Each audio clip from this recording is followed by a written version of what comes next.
exclusive rights over the national flag? Can it say that the national flag belongs only to one party and no other political outfit has the right to unfurl it, salute it, respect it? Can singing the national anthem be the exclusive preserve of one party? Can the majesty of the Ashoka lions, the vigorous symbols of our nation, be appropriated by just one party? Does anyone have a copyright over the national anthem? Viewers, can the father of the nation, Mahatma Gandhi, be looked upon first and only as a member of the Congress party, for instance?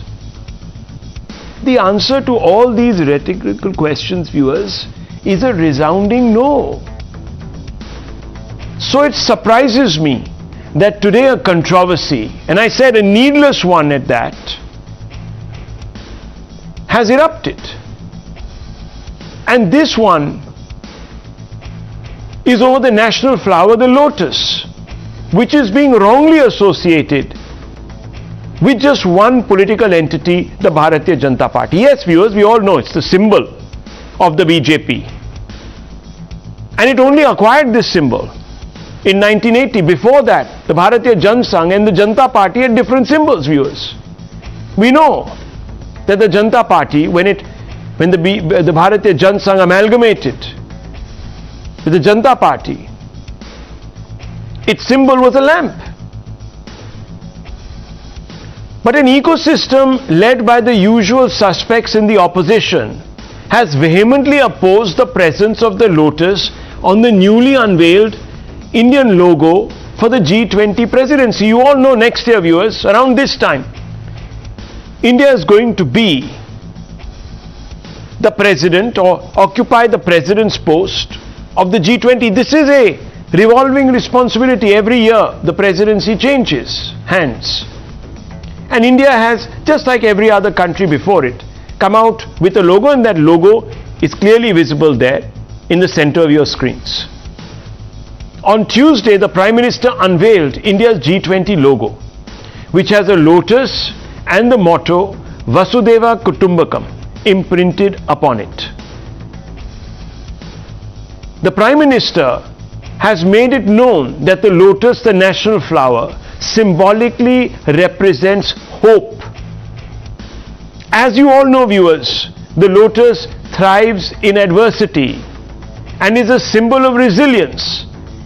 And that's what a world mired in conflict as we stand today and yet to recover from the after effects of the pandemic needs more than ever. It needs hope, viewers. So when this government decided to put the lotus on the G20 logo, the G20 being primarily, viewers, a club of the world's most influential nations, the government thought that to assign hope, which is required today, would be a nice way of summarizing the focus of India's presidency. And India is, of course, inspiring hope, as it is a bright spark, perhaps the only one right now, among the world's most influential countries, leading economies, that is growing at the pace that we are growing. So we are a beacon of hope. And that's what we are doing. But despite the lengthy explanation, the opposition has linked the lotus on the G20 logo to a quote. And let me quote, "A sinister BJP agenda of shameless self-promotion," unquote. That's what the detractors of the government are saying. But first, listen to the Prime Minister, viewers, as he explains why he's done so. And you tell me if you think that the logic is wrong. आज जो ये लोगो launch हुआ है, उसके निर्माण में भी देशवासियों की बड़ी भूमिका रही है। साथियों, G20 का ये लोगो केवल एक प्रतीक चिन्ह नहीं है, ये एक संदेश है, ये एक भावना है जो हमारी रगों में है। ये एक संकल्प है जो हमारी सोच में शामिल रहा है। वसुधैव कुटुंबकम के मंत्र के जरिए विश्व बंधुत्व की जिस भावना को हम जीते आए हैं, वो विचार इस लोगो और थीम में प्रतिबिंबित हो रहा है। इस लोगो में कमल का फूल भारत की पौराणिक धरोहर, हमारी आस्था, हमारी बौद्धिकता, इन सबको एक साथ चित्रित कर रहा है। Well, that's the Prime Minister giving you a fairly reasoned, well-reasoned explanation. But listen to the truculent opposition that claims that there is an ulterior political motive behind placing the Lotus on the G20 logo. Listen in. Jairam Ramesh has aptly put it, independence, when it was suggested that the Congress flag should be the flag of India. Nehruji rejected that. So that shows that a democracy, and that shows that there is a difference between the government and party. That seems that they are promoting themselves. देखिए, BJP के लिए तो देश जो है ना, देश से कोई मतलब नहीं है। ये राजनीतिक दल है। ये जैसे पाकिस्तान में आर्मी है, तो ये बीजेपी इस देश में ये है। सबसे बड़े फ्रॉड है। अफसोस की बात है कि हर चीज मोदी जी इसको पॉलिटिकल बनाते हैं। कमल का फूल इस एम्बलम में कहां से आ गया? और वो सरकार जो अपने ही देश के 20 करोड़ लोगों के खिलाफ सुबह शाम नफरत फैलाती हो, वो वन अर्थ वन फैमिली का नारा दे रही है। कौन यकीन करेगा? इस एम्बलम को हटाना चाहिए। एक्चुअली भाजपा इतने ज्यादा इलेक्शन मोड पे रहती है कि उनको हर जगह आगे आहे बगाहे उनको सिर्फ इलेक्शन और अपना पार्टी का जो चिन्ह है वो नजर आता है। क्या आप इंटरनेशनली भी ये बताना चाहते हैं कि देश सिर्फ भाजपा है और देश सिर्फ कमल है? Now viewers, this is rather strange because a few years ago in 2016 India's logo for the BRICS summit also sported the Lotus, but no one kicked up a ruckus then. What has changed, viewers, in the last 6 years or so that has made the Congress so vehement in its opposition to the Lotus's projection? Viewers, I'll come to some hard facts now. Let's begin. Let's begin with some news that will surprise you. Who dedicated the Lotus today, viewers? I'm going to tell you, to the nation. It was Jawaharlal Nehru. He declared it a national flower. Viewers, this was in 1950. In 1954, the Lotus embossed Padma Awards instituted. So the Padma Awards carried the insignia of the Lotus. No one said, viewers, at that time that the Congress was using the Lotus to project its benevolence. In 54, the National Film Awards were set up. Swarn Kamal and Rajat Kamal were given. Again under Congress regime. No one said that the Congress had appropriated the Lotus.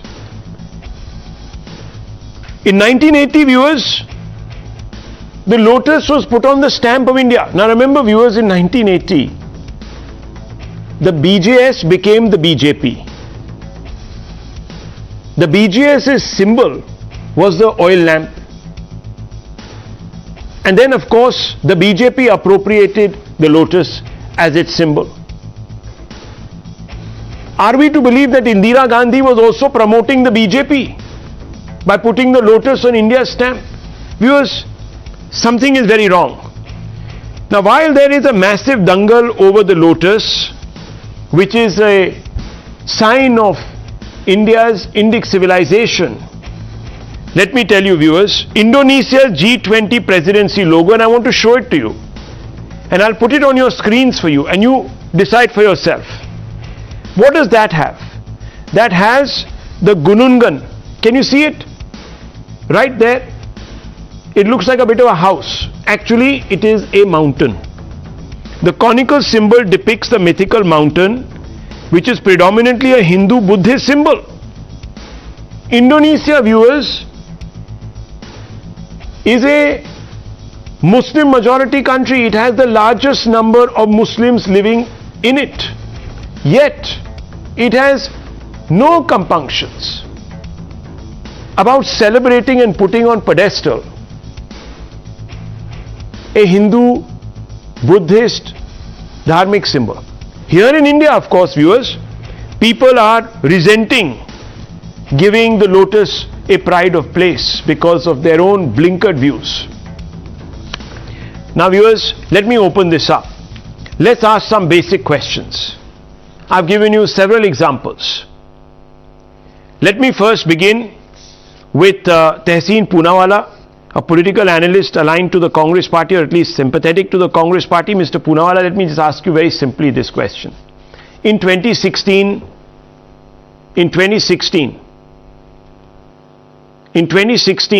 I can see Shehzad Poonawalla raising his hand. I'm coming first out to Tehseen Poonawalla. Let him put out the various facts that he believes, Shehzad Poonawalla, that the BJP is doing what it is doing and it is motivated by political interests. And viewers, I also want to hear from you, by the way. Should the Lotus be part of the G20 logo? It's an open question to you. I want to hear from you. But Tehseen Poonawalla, I can't understand. I really can't understand this. In 2016, the BRICS logo had the Lotus on it. I have given you hard facts. Why suddenly is the Congress party beginning to resent giving the Lotus a pride of place? In 2016, you made not even a squeak about it. Why are you so ashamed of your own symbols, of your own civilization? What's happening? Explain. Good evening, Rao. Thank you for having me, Newshour. And I must begin by saying I think you've completely misread what the Congress party said. And like you rightly put out in your opening statement, it is the Congress that has completely gone ahead and always promoted the Lotus, which is the cultural heritage of India, which symbolizes India. But the Congress is not ashamed of Lotus, is not putting the Lotus down. The Congress is asking a very valid question. And allow me to articulate that question that the Congress is asking. My most favorite book that I always refer to is the Mahabharata, and it leaves us pondering with one question. Does legality override morality?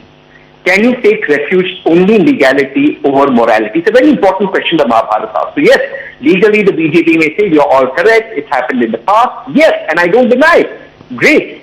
But here are facts from the Times of India. 4 days ago, and I quote the Times of India, the most honorable Prime Minister of India says, only vote for the Lotus, you're voting for me. In 2014, I quote the Times of India, the Prime Minister was pulled up by none less than the Election Commission of India for displaying the Lotus at the voting booth, where the Election Commission said was wrong. He was pulled up for it. He was then the Prime Ministerial candidate. The Prime Minister wants to associate himself with the Lotus, as he said it 4 days ago, and now it's election season.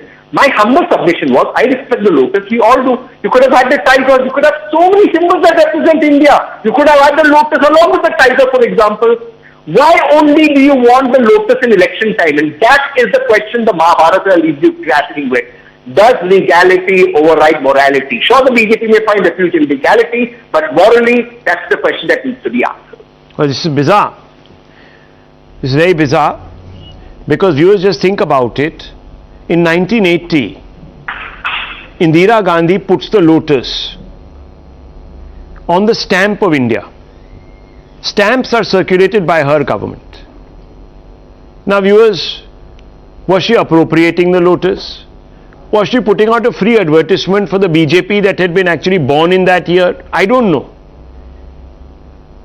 Can you tomorrow, one second, if you were to tomorrow, okay, 1 second, sir. We all have an equal claim over the Lotus.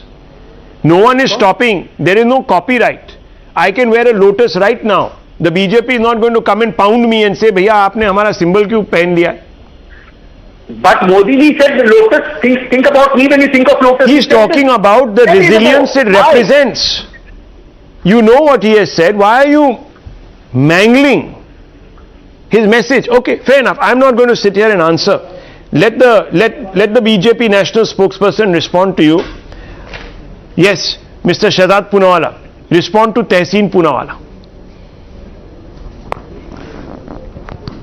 First of all, to Tehseen's conundrum, if something is illegal, how can it be moral? So therefore, legality and morality walk in the same path. But let me come to a bigger issue, and maybe Rahul, after this clarification from the BJP, you might have to end your show in the next 1 minute, because here is the symbol of the BJP. This is the lotus symbol of the BJP. If you count, it has 5 petals. Now please ask your viewers to zoom into the lotus, that is the G20 symbol. It has 1, 2, 3, 4, 5, 6, 7 petals. This is not the same. What are we making an issue out of? Now let's come to the real issue. The real issue is that the Congress party, in its haste to do Modi Virod, immoral, goes and does nation Virod, illegal. This is the problem. They go oppose election commission when they lose an election. They go oppose Supreme Court when they lose a case. They go oppose the Indian armed forces. They go oppose democratic institutions of this country. They question the democracy of this country on foreign soil. And today they have started questioning the symbols of our national pride, national heritage. And I, as an Indian Muslim, feel that the lotus represents the collective consciousness of this culture of this country. It represents our astha, our bauddhikta. It represents our Puranic history and legacy. It represents so many beautiful things, and now in the present times it represents how the Indian nation is blooming like a lotus, like the national flower which was assigned in 1950 when the BJP was not even around, how it is blooming at a time when there is a global economic crisis, there is a global political crisis in the sense Ukraine versus Russia, and there is a global pandemic crisis of the COVID. In all these 3 crises,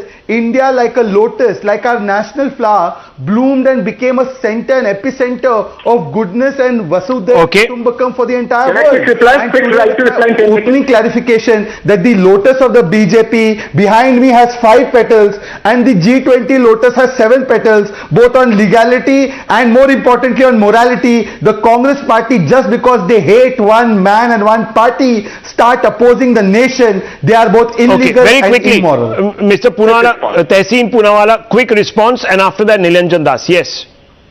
I make one humble submission, and I submit to the BJP spokesperson on one thing. Yes, the lotus of the BJP, and this is different because the lotus of the BJP only blooms in the musk that they spread. But let me make a very pertinent point. Why couldn't the BJP then, or the Honorable Prime Minister, have the hand to bless our country? There, what would you have said the hand was blessing our country, because that is also a symbol of our culture. We bow down to our God who bless us with their hands. Why did you not want that? That shows you are against quick response. Prospering. Mr. Poonawalla, Shahzad Poonawalla, quick response to your brother. Very quickly. Yeah. Can I reply very quickly? Very quickly, yes. Very quickly. Tehseen said, why doesn't the current government make the hand? Mr. Poonawalla, you had 70 years to get the G20 presidency. Today the G20 presidency is with India. It's a matter of great pride. Tomorrow you might say, why do we name Kamalnath? Kamal hata do. BJP ka agenda hai. Rajiv Gandhi se Rajiv hata do. BJP ka agenda hai. Rajiv Shukla ke Rajiv ko hata do. Wo bhi Kamal hi hai. Tehseen, you are taking this debate to the bottomless pit of the barrel. Only Jairam Ramesh and you can find some salvation there. Okay. I don't want to follow you down there. Okay. 1 second. As I said, viewers, we don't want this to descend into inanities. We don't. It's a bizarre proposition by Tehseen Poonawalla. Very bizarre. Viewers, as the BJP spokesperson says, there is not even, if you look at the 2 images, a contiguity there. That's a separate argument altogether. Symbolism, of course, can be reflected in different ways. But let me just open this up and let me go across to some of our viewers before I come out to Mr. Nilanjan Das. I want to hear from our family, the viewers' family, and I want to go straight across to Archana, who's calling from Delhi. Miss Archana, good evening. What's your view? Should we remove the lotus? Obviously not. Good evening, Rahul, first. Anything less from opposition would have been news. Obviously, this is not. This is on expected lines from them. Lotus is not only an auspicious symbol of Indian culture since times immemorial, Rahul. It signifies purity and strength, and also it rises above the muck. Unfortunately, that's not true of the politicians of our country. Okay, religious politics is always about national pride. Religious politics is above national pride. And for me, Rahul, faith does not need a language on the lips. It only needs a lamp in your heart, lamp of enlightenment. Okay. Sadly, again, it's not true of our politicians in this country. They have to make an issue of everything. Viewers, Times Now is very erudite, intelligent viewers, and they are giving you unvarnished views here tonight. No one has coached them. Please understand this. This will be the next accusation that will be made. Gopal Krishna calling in from Bengaluru, I believe he's there with us. Good evening, sir. Unvarnished views here tonight. No one is coached them. Hello? Yes, go ahead, sir. Go ahead. Go ahead with your point of view. Lower your television volume. Go ahead. Yes, my name is Gopal Krishna. I'm from Bangalore. Yes. See, good evening, Rahul, and everybody. See, you described the significance of Lotus, but I would like to add to this. Lotus is the symbol of enlightenment. It is the symbol of universal consciousness, and that is not for is not a property of BJP or not even India. It is of the whole human race or even beyond. So, see, Congress keeps telling that you don't own Hinduism or Hindus, and BJP doesn't own the Lotus either. It is for the whole, and it is in fact very appropriate. If you can see the video, there is 1,000-petaled lotus, not 7, as Shehzad explained. Okay. So it is the symbol of universal consciousness. Okay. So there you go. This is not anyone's property. It's appropriate. And India, of course, viewers, since we are talking about universal, in universal terms, India aspires to be the Vishwa Guru of the world. So why not, viewers, appropriate the symbol of the world's knowledge systems? Let me go across to Nataraj, who's calling in. Mr. Nataraj, good evening. Go ahead with your point of view, sir. You're calling in from Hyderabad. Good evening, sir. Good this evening. is Natarajan calling from Hyderabad. Yes, sir. Nataraj. I have got one point to make. We all know that Congress has become so myopic that is apart. We all know that the national flag and the Congress flag looks alike even today. Those days, the chakra was there in front, in the middle, and now it is replaced with the hand. If you fold the national flag and you fold Congress flag and keep side by side, you won't make out the difference between national flag and Congress flag. Is it not? Let me also tell you, sir, that the Congress abandoned the bullocks. Let me tell you this. Yeah, the point is... They even abandoned the bullocks and they put a hand. I understand where you're coming from. Okay, Kalpana Ravi calling from Mumbai. Yes, go ahead, Kalpana Ravi. Good evening. Good evening, Rahul, and good evening to your panelists. Good evening. You know, I really don't know. Everything becomes an issue for the opposition, especially the Congress. I really don't understand. For them, the Lotus is now a Hindu symbol. I mean, seriously, give me a break. The Lotus is revered everywhere. I mean, suddenly this whole hatred for Hindu has mired their sensibility, I think. I'm hearing such bizarre comments from let me tell you, Miss and- Ravi, someone has just sent me a message to say, and again, please, viewers, take this at the level that it is. It's a joke that had it only been a symbol for Hindus, Mr. Nehru would not have elevated it to the level of a national flower. That is what I'm being told. Mohandas Pai, why are you smiling at this? Please, you're being mischievous. Tell me why. You know, Rahul, I'm just smiling. How many times will this Congress fellows commit seppuku? Seppuku is a dishonorable suicide and with the Japanese language. I mean, the people of the country clearly recognize the lotus as a national flower. It has been there, given to us by the great Nehru himself. Instead of owning and saying that Nehru gave the lotus to India, these people are saying the lotus is a BJP symbol. The lotus is an Indian symbol. They're giving BJP too much of credit and intelligence. These people have neither logic nor reason on their side. And you have seen all the calls who come in who are making fun of the Congress. Are they ever going to win elections by going against the great majority of people, abusing them, abusing their Indianness, abusing the country and saying they're somebody else? These are all hopeless darbaris who cannot win election. Look at the people who put on the TV channel for criticizing. None of them can stand and win an election. All of them are losers. Jairam Ramesh is an out-and-out darbari. Has he ever won an election? Does he have any credibility? His only status symbol is that he is close to a family. And he's a chamcha, he's a darbari, we know that very well. And he comes and makes a statement and we spend time on TV discussing that. I'm just... Strong words, Nilanjan Das. I know Jairam very well. Okay. I know Jairam very well, he's from my state. I have had discussions with him. And he's always, saying that Nehru is the greatest creation since God made man. Whenever that is, and he is the reason India exists and all that. He's welcome to his thought, but I'm just feeling so sad that this great party, which is the inheritor of the Indian National Congress, is committing seppuku. Well, let me tell you, Indonesia celebrates our Indic symbols. And here in India, we shy away from them. Nilanjan Das, what's your reason? Please tell me. Why are you so opposed to the Lotus being projected on our logo for the G20 presidency? No, because the reasons that you gave, Rahul, one of the reasons you were saying that the Lotus is the national flower of India.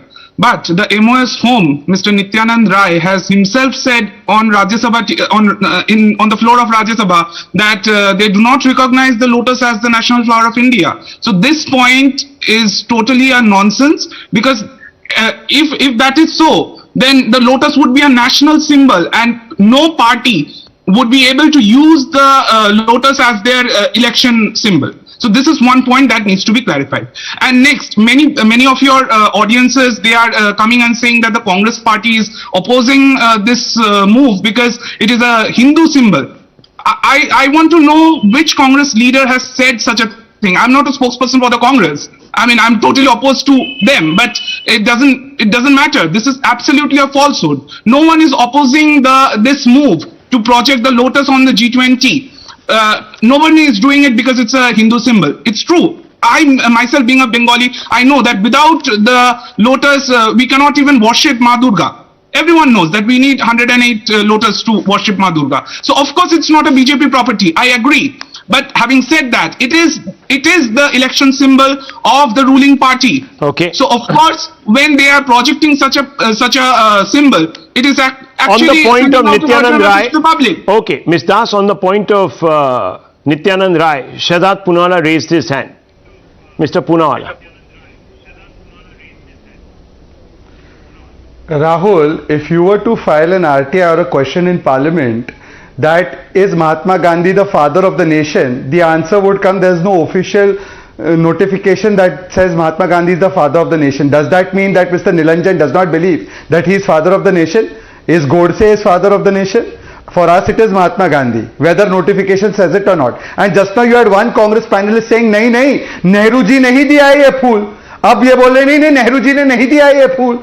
Aap तय कर लो. दूसरी बात, let's leave that. This is the symbol of Padma Vibhushan, Padma Bhushan, Padma Shri. Padma Shri award has centrally embossed lotus. ये तो गलत नहीं है ना. अभी खोल लीजिए राहुल जी, आपका अच्छा फैक्ट चेक एंड रिसर्च है. This is there on Padma award. I'm sure somebody who has seen a Padma award, journalists like you never got it in UPA, some others got it. But this Padma award has it centrally embossed. Now tell me, this should have been cancelled if this was the BJP's election symbol. Thirdly, these Congress people don't have half the trouble that George's cross was on our Navy insignia. These people have a problem that on G20 there is Ma Lakshmi ka Asan. This is their hatred for Indian culture and symbolism. They can't even, for till now, they could not even find somebody of Indian origin to lead their party. Till now, they could not even find somebody of Indian origin to lead their party. And I want to open it up to the Swarajya editor as well as the DMK's Dhananjay.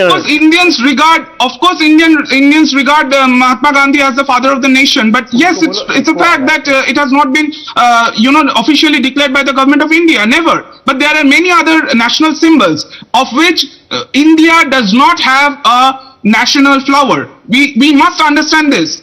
This is the same BJP that later on would say that Hindi is the national language of India, because most of Indians believe so, and it is taught in class 3 textbooks.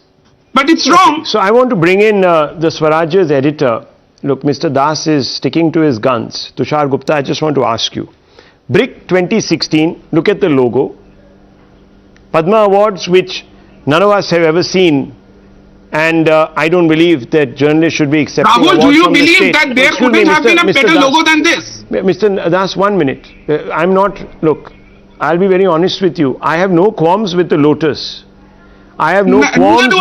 I have no qualms. Would you like the 2 cows that the Congress renounced to have been there? That is also a symbol that could of regeneration.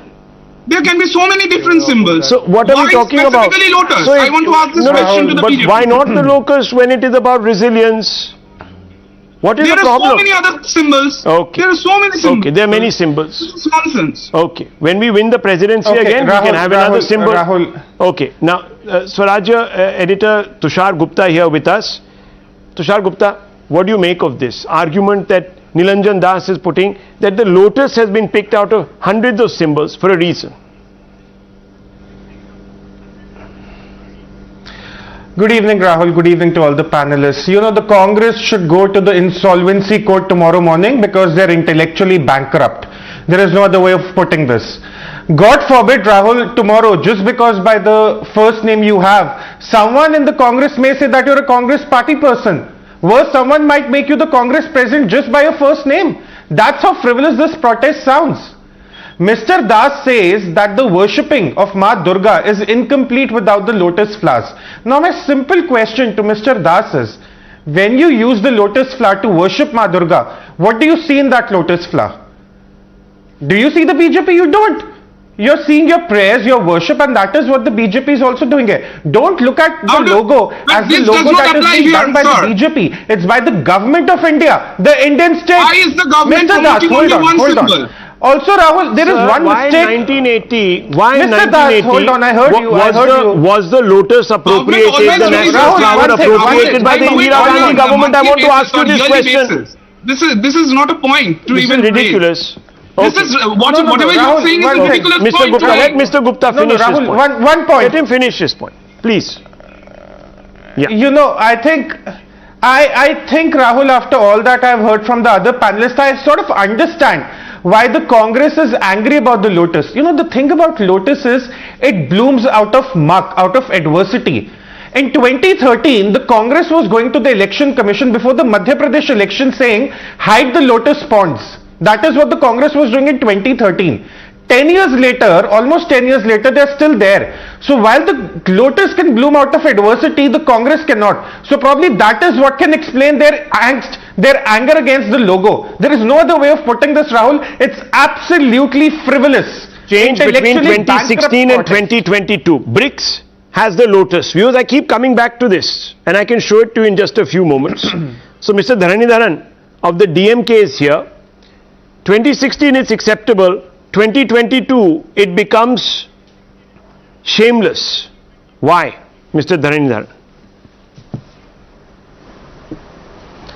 Hi, good evening, Rahul. Thank you for having me on your show. Firstly, it's a great moment that India will be assuming the presidency of the powerful G20 grouping from the current chair Indonesia. I think it's a great moment for India and we are extremely happy about it. I think we have spoken a lot about Lotus and I think to lighten our mood, I want to say a Tamil saying which means that Surin illamal tamare malaradu, which means without rising sun the lotus will not blossom. Having said it, I think it's a great occasion. I think it's a great privilege for the country. But I think the small controversy could have been avoided. You could have had the national animal and so on and so forth. And again, the problem with the symbol lotus coming at this time is because of the impending elections in Himachal Pradesh and Gujarat. And also, if you look at the color of the lotus, it's not the pink. It resembles to a common eye. It may appear to be the symbol of the BJP party, and that is the concern. Well, I just want viewers, please have a look at this. Just have a look at this, viewers. I'm going to put this out. This is the BRICS. One second. Tushar, 1 second. This is the BRICS logo, viewers. 2016 BRICS. Now, here there are only 5 petals, by the way. If anything, it's a closer approximation, one would say, to the lotus symbol of the BJPs. But no one talked about it in 2016. I'm trying to understand what has changed. What has changed, Mr. Dharanidharan? Mr. Tehseen Poonawalla, what has changed? Can I reply? Has the self-promotion... No, sir, nothing has changed. I'll reply. Yeah, please. Specifically, yeah, very briefly. Like the DMK spokesperson and Mr. Das rightly said, in 2016 nobody objected to it because everybody welcomed it. It was great. But why are you repeating the same thing again? You could have had the tiger, you could have had other symbols. The reason you've done it is because 4 days ago, the Prime Minister said, if you think of Lotus, think about me. Why did he have to say it? And as Mr. Das said, if the Lotus is not the national flower, let's assume it's not the national flower thing, then how does the BJP have it? If it is the national flower, does the BJP have it as a symbol? And if it is not, then why is the BJP promoting its symbol? You can't have heads I win, tails you lose. Either it is the national flower, in which case the BJP cannot have it. Gave this as a national flag, appropriate it. I can't understand. Rahul, I challenge the BJP to declare the Lotus as the national flower. They will never do it because that will lead to the cancellation of their symbol. Sorry? One second. The BJP will never declare the Lotus as the national flower. Okay, let Shehzad Poonawalla come in, and I want to bring in our viewers just once again before I move on to the next story. Yes, 1 second. Prime Minister Nehru said the Congress flag will never be the national flag. First of all, Rahul. Okay, quick response from Shehzad Poonawalla. First of all, Rahul, can we at least be... This is neither legal nor moral to interrupt me. Neither legal nor moral. No. Why didn't you choose? Why didn't you choose the tiger? Rahul, why didn't you choose? Why didn't you choose? I am coming. No, the buffaloes that the Congress gave up on. Why didn't you put the hand there? No, the BJP would have chosen a tiger. No, Rahul. Rahul, the BJP would have gone with the tiger. Congress would have come out and gone with the tiger is angry. Before we run out. Mr. Modi, the tiger is looking angry. Let the BJP national spokesperson. There are so many questions of the government. Let Shehzad Poonawalla respond. Yes, go ahead, Mr. Poonawalla. Go ahead. Yeah. First of all, Rahul, I mean, I did not know I would hear this in my lifetime that Himachal Pradesh elections and elections in Gujarat are going to be influenced by the G20 logo. Somebody just said that why has he put this there? He has said if you think of Lotus, you'll think of me, and elections are coming up. Can you believe this? Secondly, now please hear, this 400 schemes were named after one family.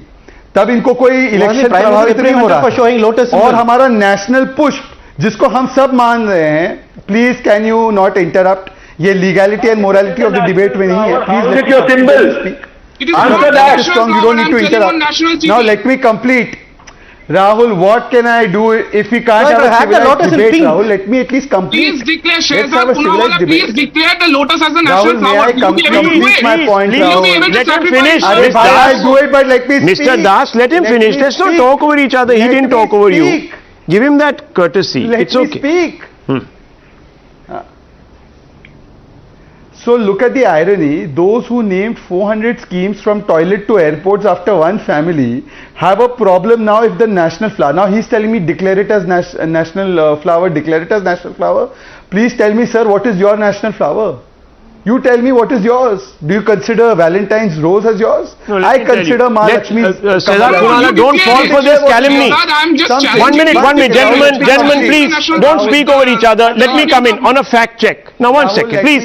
No, let me put this. No, you will also benefit from this. Listen to this, please. It's a fact check. The fact check is the national portal of India. So which what? Is a, listen to me, Mr. Das, can you listen to me? It has not been declared by the MOE. Sir, can I be allowed to speak and educate my viewers?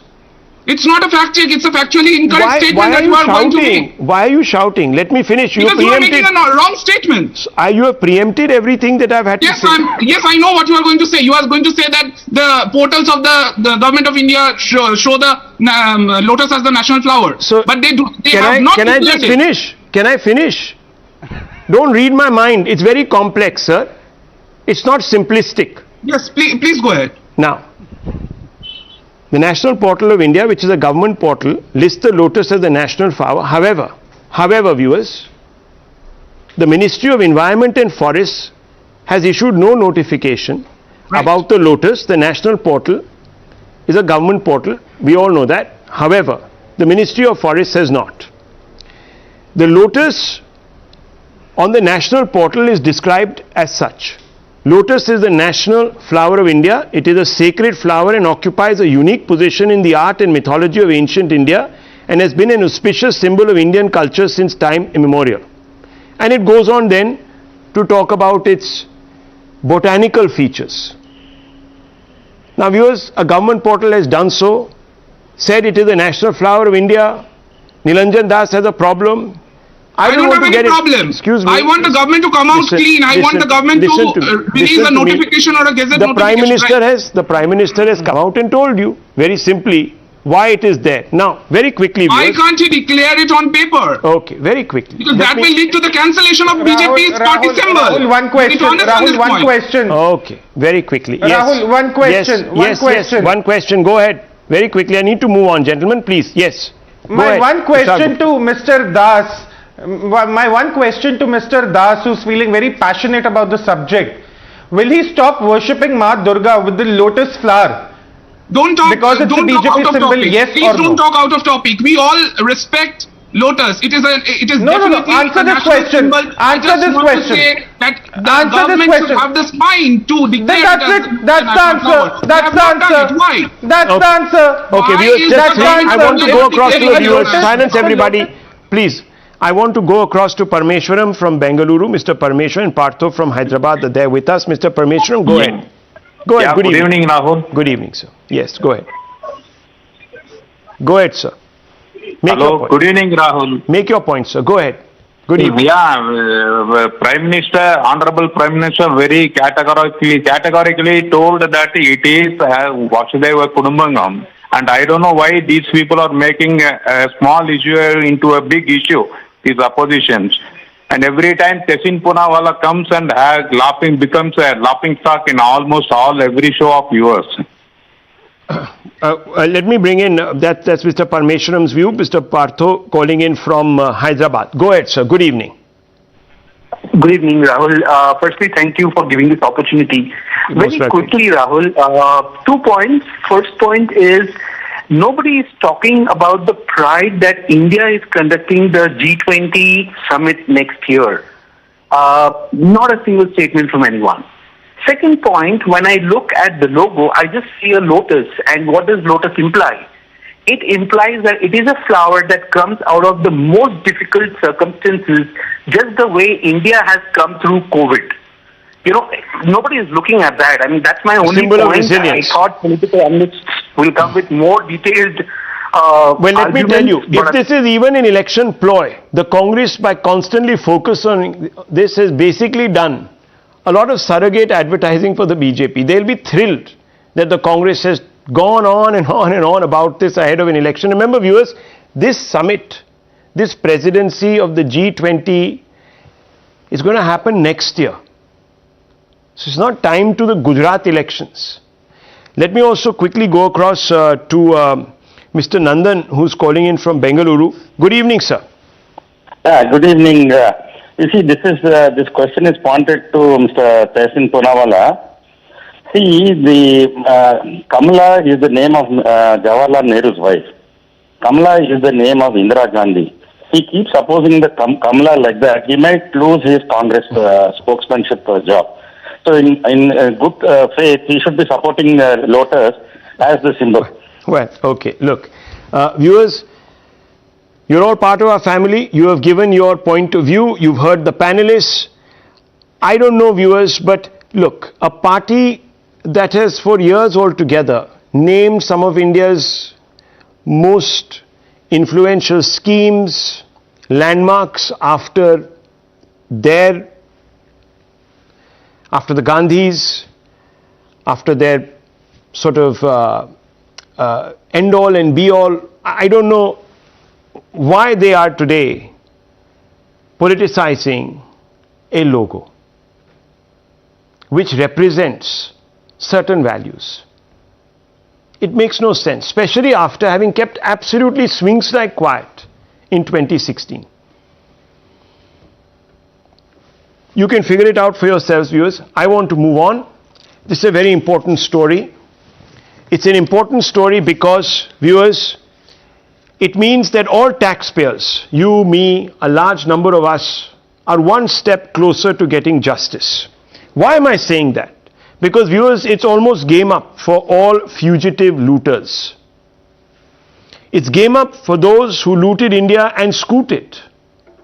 Indian agencies have had two massive victories in just 2 days in the United Kingdom after securing the extradition of arms dealer Sanjay Bhandari, alleged aide of Robert Vadra. Today, another UK court has ordered that Nirav Modi, the man who presided over the PNB scam allegedly, will be sent back to India to face justice. Remember, in January 2018, the fugitive Diamantaire looted rupees 11,000 crores from Indian banks and fled. For a year, he was living it up in great luxury in London, cooling his heels in a £5 million home, in a £10,000 ostrich hide jacket. And viewers, that is what we saw when we caught up with him on the streets. However, some years later, he was snared in London and put behind bars. And now, after a long extradition trial, finally agencies have convinced the UK court that there is enough evidence for a case to be prosecuted against Nirav Modi, who needs to face trial in cases of money laundering, cheating, criminal conspiracy brought against him by the ED, the CBI and the DRI.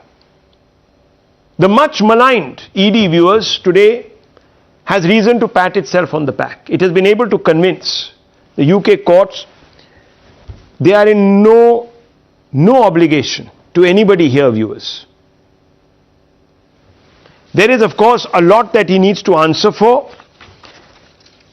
And you know the charges that have been slapped against him.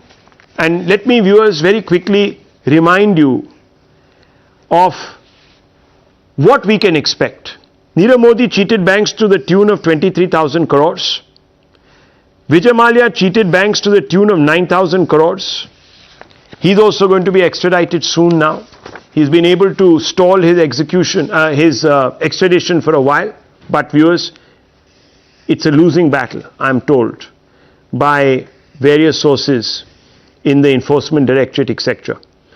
Sanjay Bhandari accused of laundering 1.9 million pounds as kickbacks. Christian Mitchell, who is obviously here in India, accused of receiving kickbacks worth rupees 3,600 crores in arms deals. Sterling Biotech scam, the Sandesara brothers, accused of cheating banks to the tune of 8,100 crores.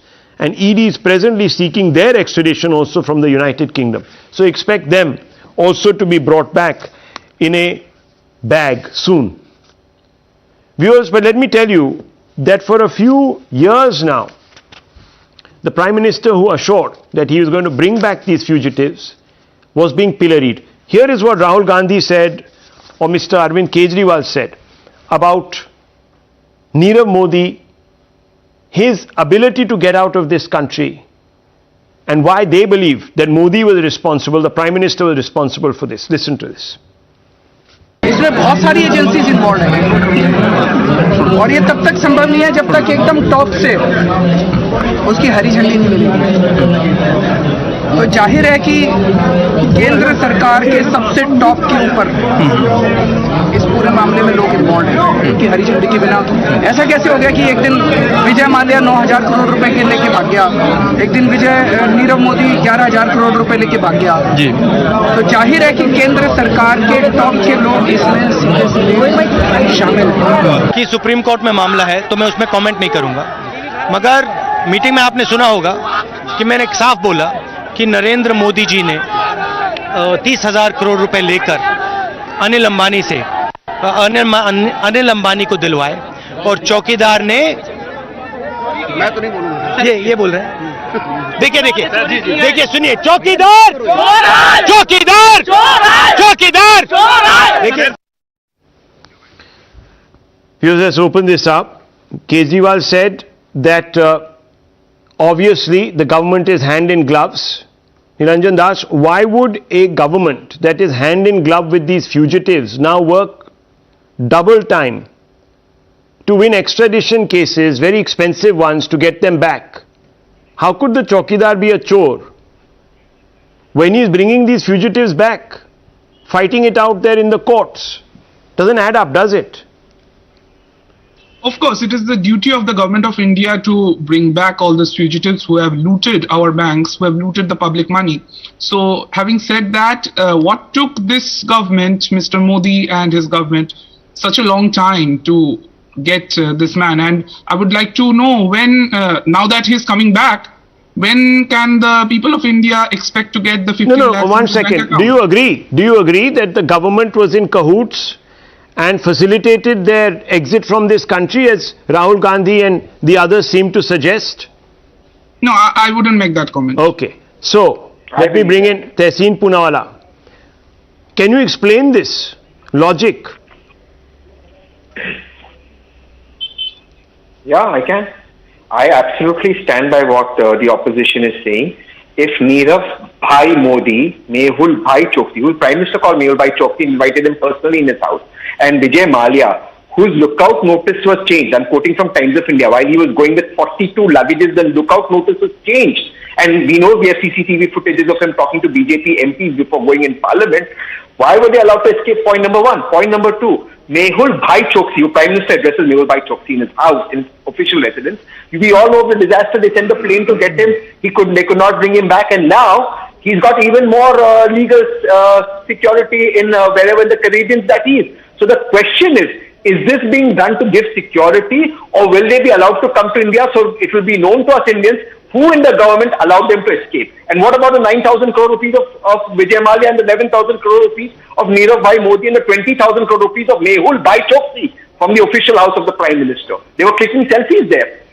Viewers, let me just give you a quick background. And these are facts. Vijay Mallya's first stint in the Rajya Sabha from 2002 had been as a Congress-backed independent. And Congress-backed. Let me finish. Mr. Punal, listen, please, don't do this to me. Why do you assault me like this when I'm giving the facts out? He was among 4 MPs that the Congress had got elected. Now let me tell you, viewers, second term, the BJP does him the great favor of putting him in Rajya Sabha. So for a moment, let's believe that everyone was in some way in bed with Mr. Vijay Mallya. The UPA viewers did him favors even when his airline was completely bankrupt, when the banks were in fact saying, please don't do it. Why were they doing so? And then, of course, viewers, we are told that what happened was that the Prime Minister knew that one of his ministers had conspired to get him out and turned a blind eye, and therefore he landed. But then, viewers, you still have the government pursuing these people to bring them back. Why? To embarrass themselves. Shahzad Poonawala, quick response to this. First of all, Rahul, let me place some facts. There was once upon a time a government that gave phone loans. 18 lakh crore of loans were given in the first 70 years, and then after that, in the first 60 years, and then after that, in 8 years, the UPA government gave about double the amount of loan, and those loans were given to Mallya. We remember how Mr. Manmohan Singh, in an interview in the airplane, had said, Air India had said that I have to bail out Kingfisher. Then there were thank you letters written by Mallya to Chidambaram. Those were exposed by Times Now. Then you had a situation where Choksi was given the 80-20 gold scheme. You had a situation where Nirav Modi, and Tehseen Poonawala is here, and he will testify that Nirav Modi's party was attended by Rahul Gandhi, and both he and I were witness to this. And leave alone that, Abhay Thipse, a leader whom Rahul Gandhi invited and joined the Congress party, was the one defending Nirav Modi and saying that he should not be extradited here. This was a story that you did yourself exclusively, Rahul, if you remember. So then you have a loan giver government, and today you have a loan recovery government where Mr. Modi and the agencies have ensured that the hand is put on the collar and the money is dragged back into the taxpayer's account, and therefore 18,000 plus crores have been recovered. Out of that, 9,000 plus crores have been returned to the banks, and that is 80% of the total dues from these people. Apart from that, people like Christian Michel and Sanjay Bhandari are also being dragged back and got here. So one end you have INC, I need commission, I need chori, and I need corruption wali party, and then you have the BJP, which is bringing justice back to the people. BJP, bring justice back to people. Okay, viewers, these people are yet to land on Indian soil, but let me quickly say now, Mr. Just 1 second, let me just quickly run you through some facts. The money is coming back, 18,170 crores of their assets, and I'm talking about Mallya, Choksi and Nirav Modi, of which 969 crores are located in foreign countries, have been recovered. The quantum of attached and seized assets amounts to 80% of the total bank losses of 22,000 crores. of the 6,600 crores worth of shares attached by the ED have been transferred to the public sector banks that were defrauded. So money has already started going back to you and me, the taxpayer. June 2021, the Debt Recovery Tribunal on behalf of the public sector bank consortium led by SBI sold shares of United Breweries, Malia's company limited for 5,824 crores. By then, 1,357 crores had already been recovered through the sale of shares. The total amount to be realized by banks through the sale of a part of assets seized by ED's 9,000 crores viewers. So money is already coming back. Soon these individuals will follow. Tushar Gupta, I'm sorry I've run out of time. I'd love to have had your comment on this. I leave it at this. Newshour follows.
the show tonight, viewers.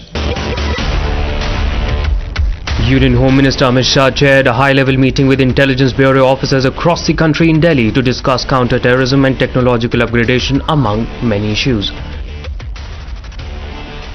Defence Minister Rajnath Singh addressed the ongoing army commanders' conference in Delhi. He discussed current and emerging security threats. Justice D.Y. Chandrachud, sworn in as the 50th Chief Justice of India at Rashtrapati Bhavan, said serving the ordinary citizen is my priority and promised reforms in registry and judicial processes. DMK and its alliances have signed and submitted a memorandum to President Draupadi Murmu seeking immediate removal of Tamil Nadu Governor R.N. Ravi, alleging that he instigates hate.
India is all set to take over the presidency of the powerful G20 from current chair Indonesia on the 1st of December. And yesterday, Prime Minister Modi unveiled the logo of India's G20 presidency, depicting India's national flower, the lotus, with the message of Vasudeva Kutumbakam, which means the world is one family with one future.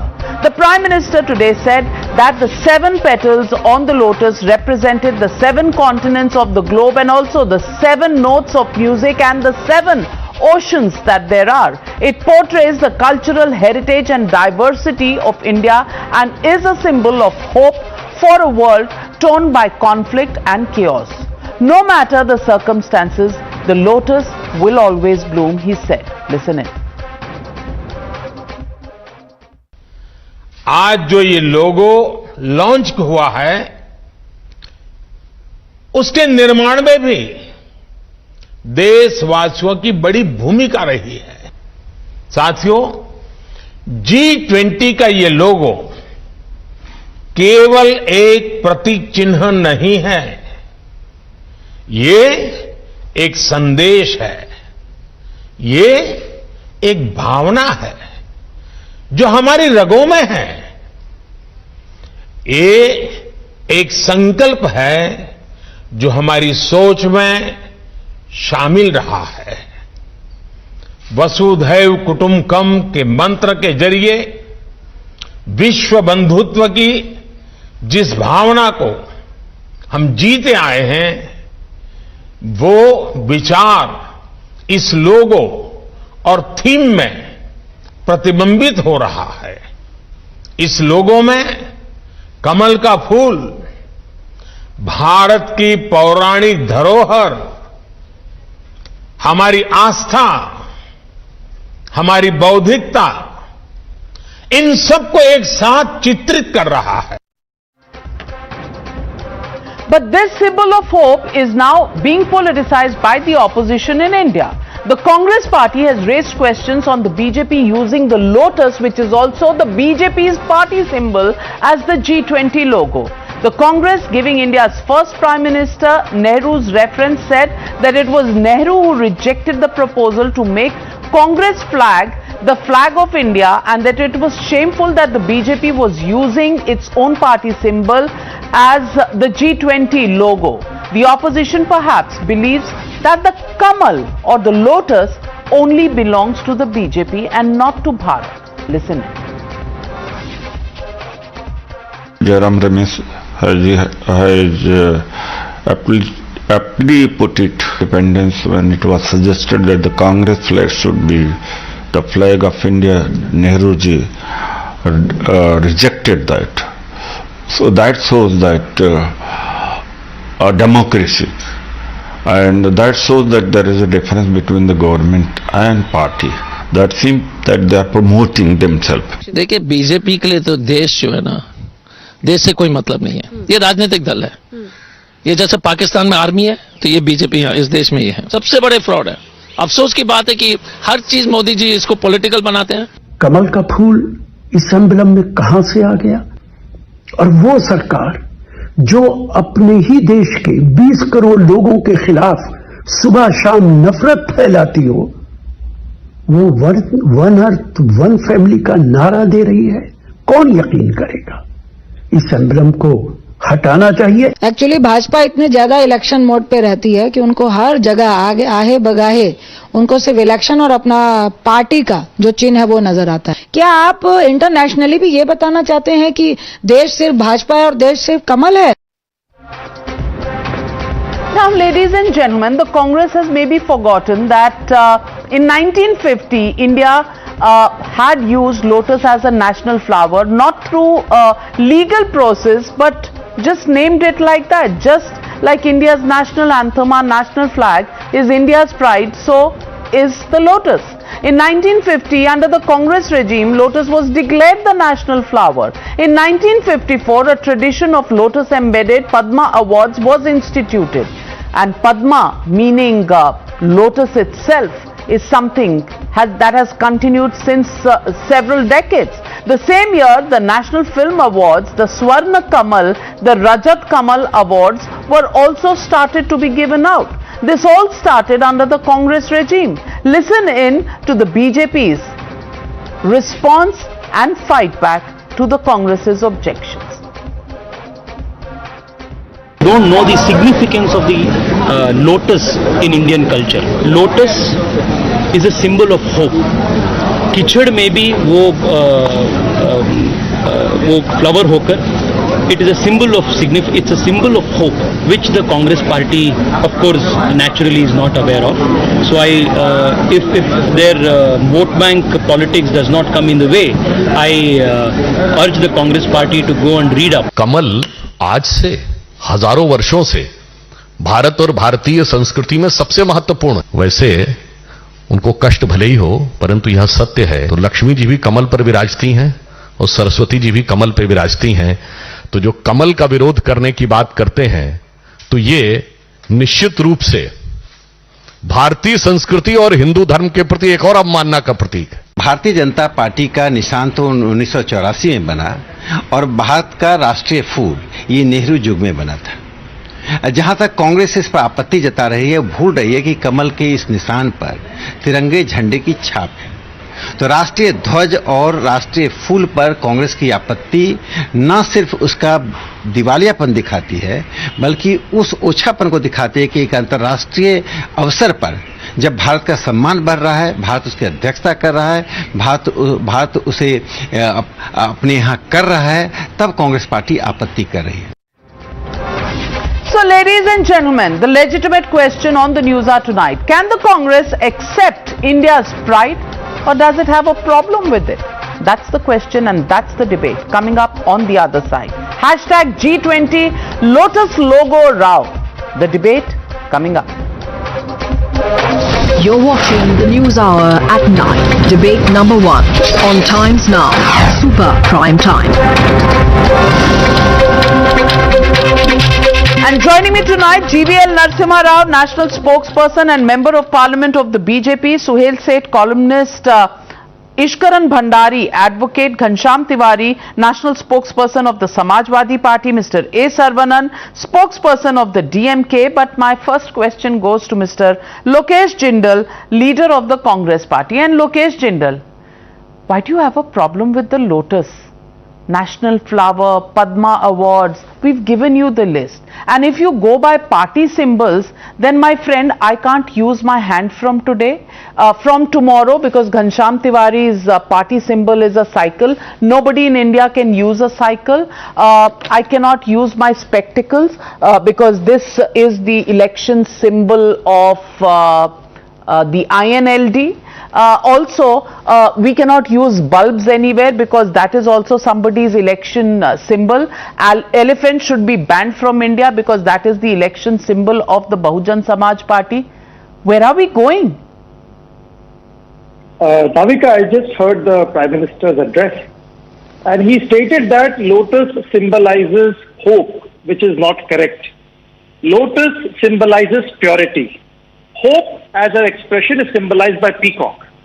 Secondly, when the Prime Minister says that there are 7 pankhudis, 7 petals, which are symbolizing diversity, then if he wanted to symbolize diversity, he could have used other flowers so as to symbolize varied expression, that people from all walks, they are also symbolized over here.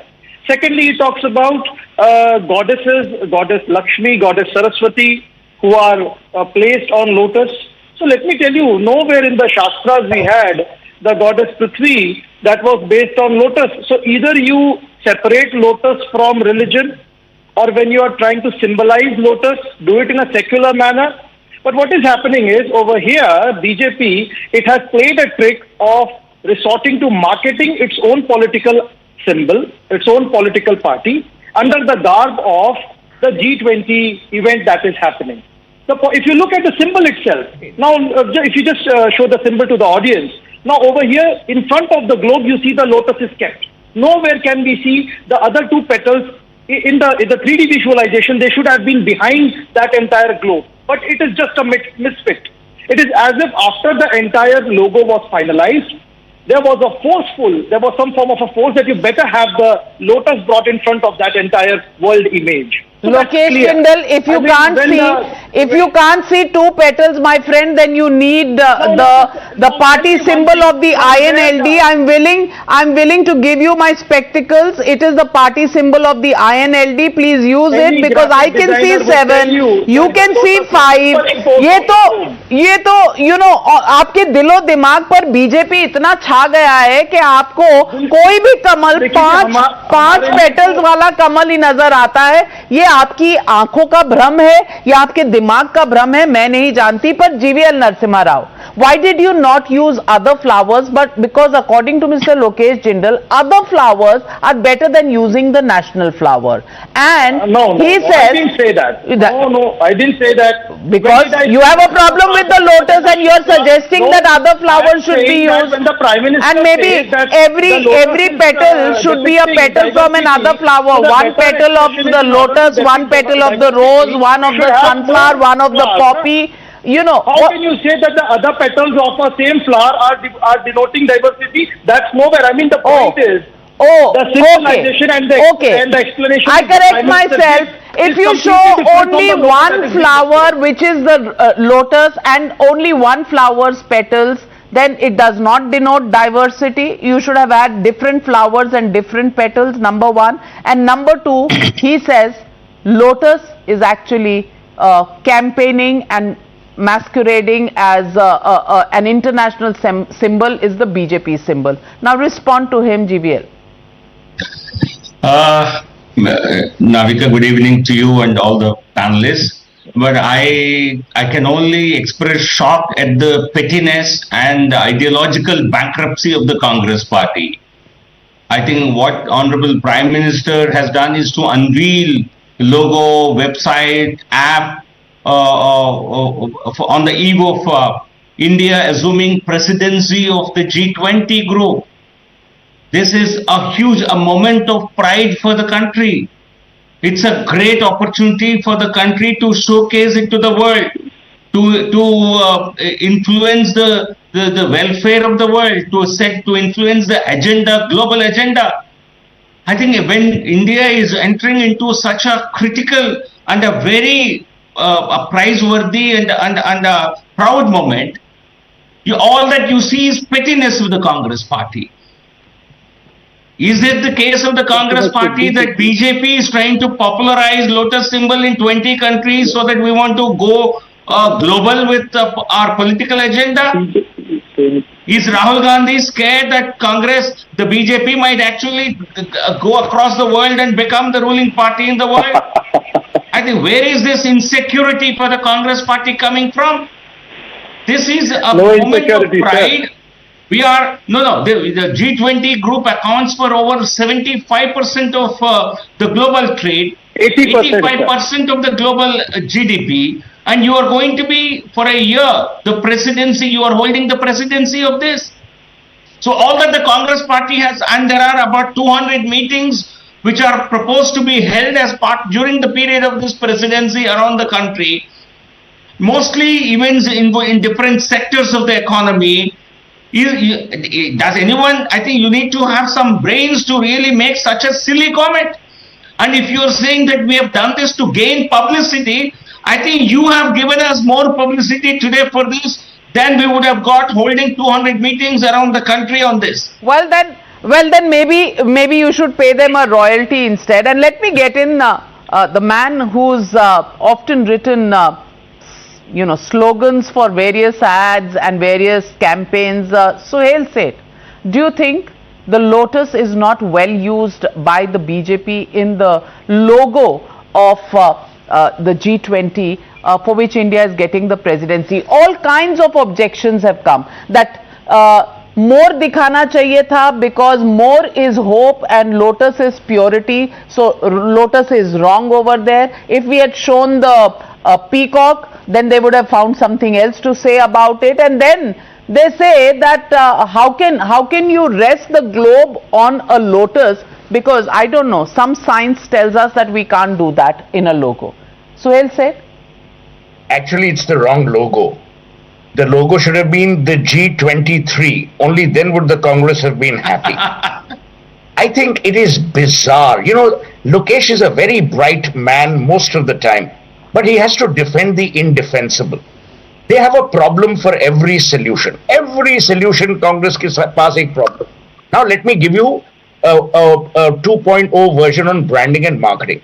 No one counts the petals when you see a logo.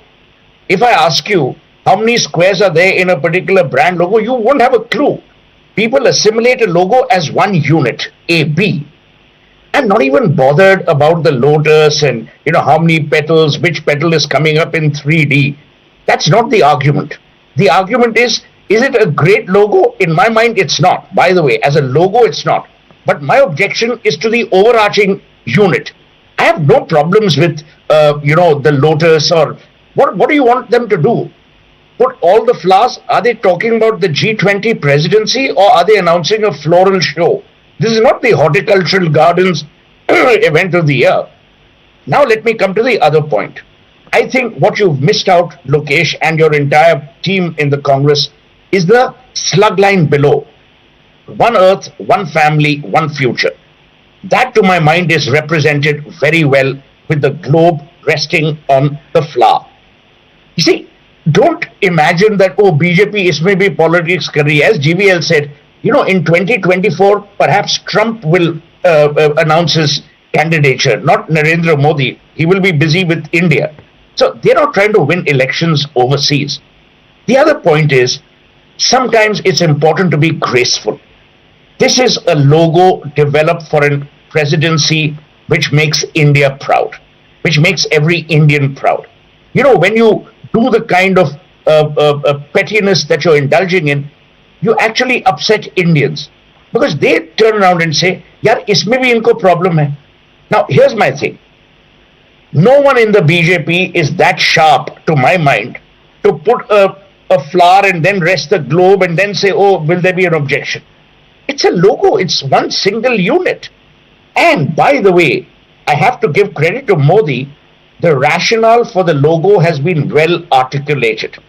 Starting from the Buddha, talking about peace, talking about the universality. I think it's fun. No, 1 minute. Did I interrupt you? Put your finger down. Put your finger down. I'm not interrupting. When I need your advice, I'll rattle your cage. Let me finish. So the point is, this is a single unit for a single presidency which India is going to assume. Navika Kumar rightly said, tomorrow you put anything. If we had put the rose, GVL would have objected. If we had put the bicycle, and Shyam would have objected. If we had put the broom, Aam Aadmi Party would have objected ki hamara aapne symbol le liya. I mean, where does a person go in this country? You all infest politics into everything. It's almost as if a guy is going for a walk, you will find a politically upsetting idiom to challenge him or her on. Relax. Learn to be graceful. Learn to be happy. Every day to express your frustration through anger, through nitpicking, through pettiness is not going to win you an election. It'll only upset people and it will make you look stupid, that too on prime time. On Navika show, which is hugely watched. I mean, why would you want to carry forward that insult where people are saying, "Yaar, Lokesh to itna bright aadmi hai, aaj isne ye baat kaise keh di?" They don't know the backstory. Ki bichara Lokesh kare to kare kaha, kya jaye to jaye kaha. So my advice to you, my young friend, is analyze logos in their entirety. Logos are but a symbol of communication for a different brand promise. The brand promise here is one earth, one family, one future. And my last piece of advice to you, Lokesh, is when will the Congress try and be part of the Indian family? You had one family rule you, you at least know the importance of a family. Now expand that one family into a universal family and rejoice in it. It's a day of celebration. Well said. Well said, Sohail said. Let me reply, please. Let me reply. Okay. Let me reply. Okay, respond. Sir, I would like to congratulate Sohail, sir, for admitting that the logo is not that great. Because he also knows it very well with the years of his expertise that it could have been done better. And secondly, when you're talking about... No, that's my personal opinion on a logo. Please. Sir, please, let me. See how it irritates you if someone interrupts. I learned it from you. I learned it from you. So when you're talking about articulation of logo, then we all know that every object is associated with certain symbol which stands in its entirety. So you cannot have a cat being saying that a cat is depicting valor and strength and majestic. That's attributed to a lion. So similarly, you can Google anywhere, everywhere, even the Shastras, they have attributed lotus with purity, not with hope. It is the peacock and the grand feathers that it has that is associated with God's power and hope. So when the Prime Minister... My friend, Lokesh, if that is your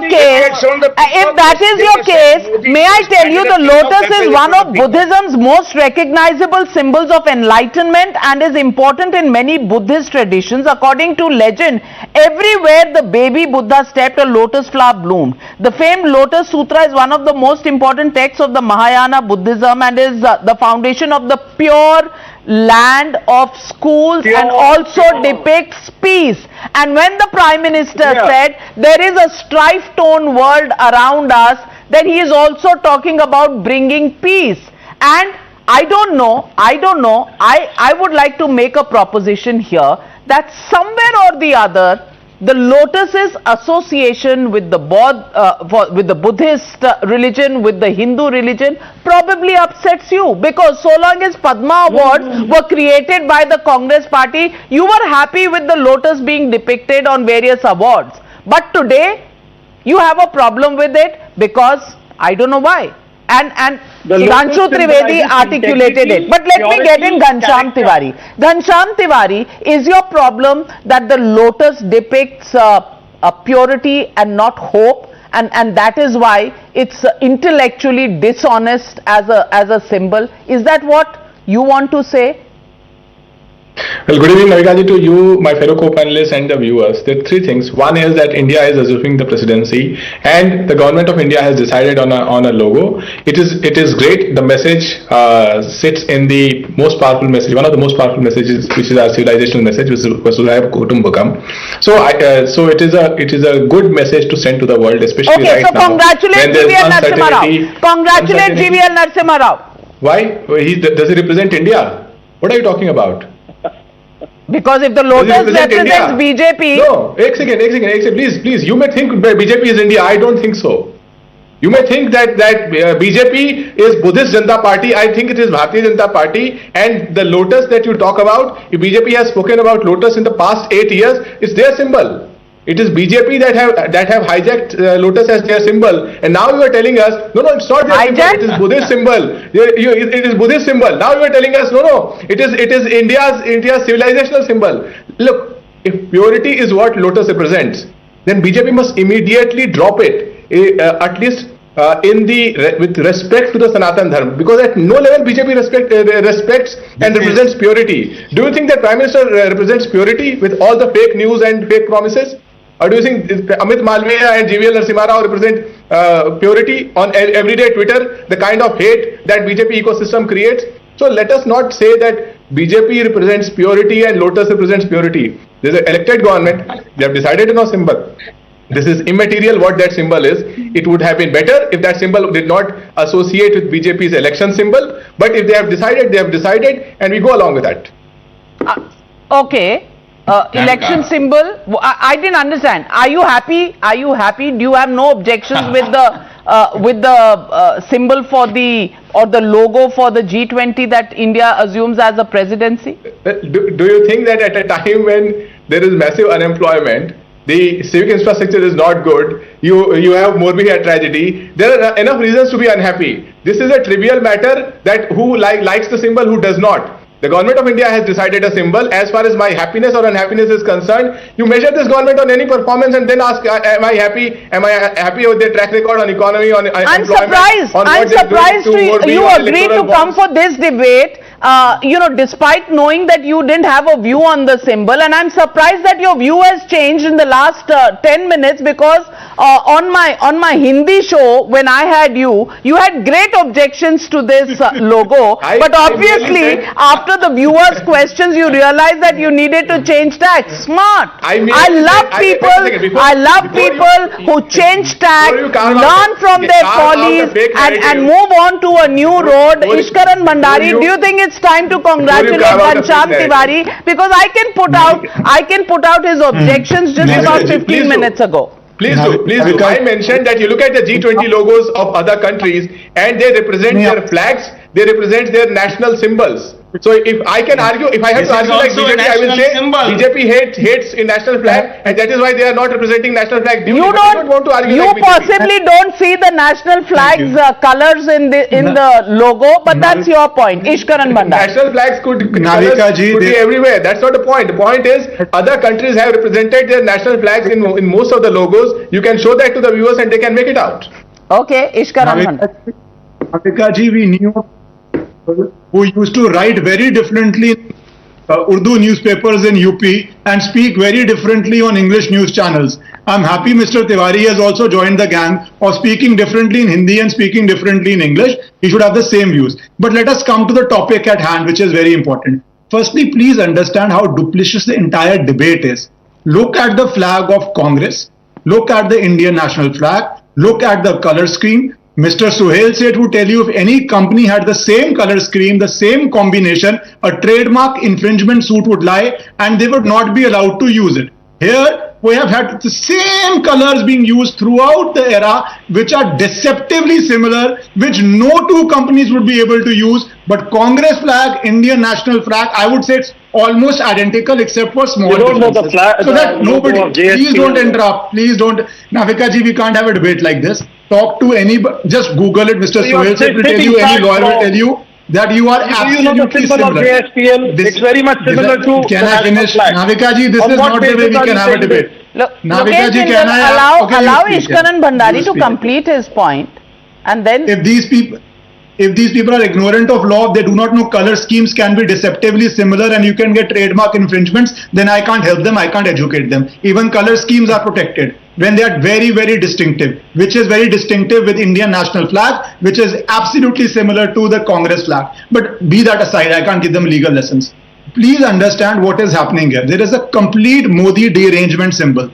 If you use national emblem, they have a problem. If you use national flower, they have a problem. Tomorrow they will have a problem with national anthem. Then they will have problem with the nation itself, which is also logical because they have the problem with people being called Hindu, which their MLA just recently had. So the problem has basically become this. I will not go into why Lotus is important to the civilization of Bharat, be it art, be it culture, be it religion. Everything has been well documented. The basic problem is anything to do with Bharat or any decision by the government, it has to be opposed. I don't know whether in the opposition to Modi, they have started opposing everything Bharat. If they are doing, please stop. That is why they have been relegated to dustbins of history in politics. Stop it. Rethink about India, rethink about Bharat, learn certain basic facts and stop opposing for the sake of opposing. And finally, please change your Congress flag if you are so bothered about deceptively similar images. Well, hands are going up. I'm coming to you, Mr. Saravanan, but do you have a factual problem, Ghanshyam Tiwari, with what Ishkaran Bhandari said? Yes. Ishkaran's guru writes, Modi government has buckled on G20 meet. It was earlier announced that it will be held in Srinagar in J&K. Then the China growled and Pakistan went yap yap. Modi government then chickened and has decided to hold G20 meet in Delhi, maybe Pragati Maidan 54-inch chest, July 3 to 2022. Does Ishkaran agree with this point?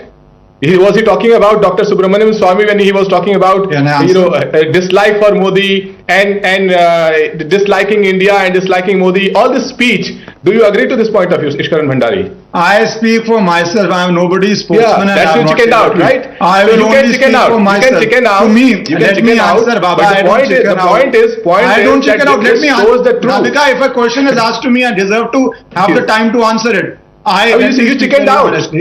He's answering you. He's answering you. Just hold on for a second. Answer, Ishkaran. I have a very direct and to the point answer. I speak for myself. To me, objecting to this symbol is not required. I'm speaking for myself. I have not seen the tweet you're allegedly speaking. I don't know what you're speaking. My answer is very simple. Anybody opposing to national emblem, national flower, national song, national anthem is not required. Now, why are you getting so nervous? That's not a question. Differently. That's not a question. Exactly. And that is the question I want to ask Mr. Saravanan. Mr. Saravanan, do you have also a problem with the Lotus that is being depicted? Do you think it is a BJP election symbol, party symbol, and therefore it should not have been used in the G20? Does the DMK believe so? Yeah, see, the elections are around the corner, and Lotus is the symbol of the Bharatiya Janata Party. And at this juncture, can the Prime Minister could have unveiled a logo which is his own party's symbol at a prestigious international event? So this is a question of propriety. But can we expect propriety from BJP? So we cannot. This is one aspect. And all these other speakers are talking about pettiness. We are all very frustrated. Pettiness is arresting someone just because you are a political opponent. The court today, in the case of Mr. Sanjay Rawat, had indicted the Enforcement Directorate that it is an illegal arrest. This is pettiness. And the others speak about frustration. The frustration is the 2 crore jobs for the youth has not materialized. That is frustration. 140 people have died in the Modi bridge collapse. And what are we doing? We are arresting the ticket collectors. That is the frustration we are talking about. And please don't equate BJP with India. Both are not the same. This is the important aspect. The only thing is, we cannot expect that the BJP will act in a very magnanimous manner. They want to milk every opportunity. If there is... so elections are around the corner, GVL Narasimha Rao, and therefore it's not proper. It's against propriety that this Lotus has been used in the logo. Respond to that charge. Navika, it's not the people of Tamil Nadu. I think Saravanan should know, they are really frustrated because his government is playing politics over terrorism. Because you are talking about frustrations, I want to tell the people of this country are frustrated with your government for passing off acts of terror as accidents, number one. And we are not as pure as some sci-fi Samajwadi party. He thinks we are not as pure as Lotus. Therefore, he thinks we cannot lay claim to the symbol. So, will Samajwadi party stop using cycle as a symbol? Because seeing cycle on the road, people might get tempted to vote for this party. That is not happening. But is that something they will consider? I see not just pettiness, also some amount of jealousy towards the BJP. So you will use any opportunity to somehow vent out your anger and frustration in the hope that people will fall for such pettiness. What is the problem with this logo? I can't understand. Nobody has made any sensible point in the last 30 minutes. I think the Congress party is stooping low only to gain television mileage and coverage, because they have not done anything useful for the people of this country. There are no valid, any kind of considerations, any kind of valid points being made on this debate. I'll be happy to respond. Only if you make a sensible comment. What on earth can any party have a problem with the logo? Try again. What's your problem with the logo? What's your problem with the logo? Purity, hope. I mean, all these, frankly, don't make any sense to anybody. So try again. If you have a really logical point, please say it. Navika, now in fact, a senior member from BJP, he said that Congress, what is that it has done for the country. So let me tell you, the very essence of G20, the very essence of sustainable development that G20 emphasizes upon is something that Congress has been committed to, which your government is simply undoing it in this country. There has been an increased concentration of wealth in the hands of few. There has been unemployment. There has been an increase in suffering of the masses. Now, the demonetization issue, the entire nation knows that it is going to be a slap on the face of the government. And you say that what has Congress done for the country? The Congress created institutions on which you are claiming your own success. And you have not done anything. The very PSUs that you are selling and you are claiming that that is increasing your fiscal deficit and all, it was created by Congress.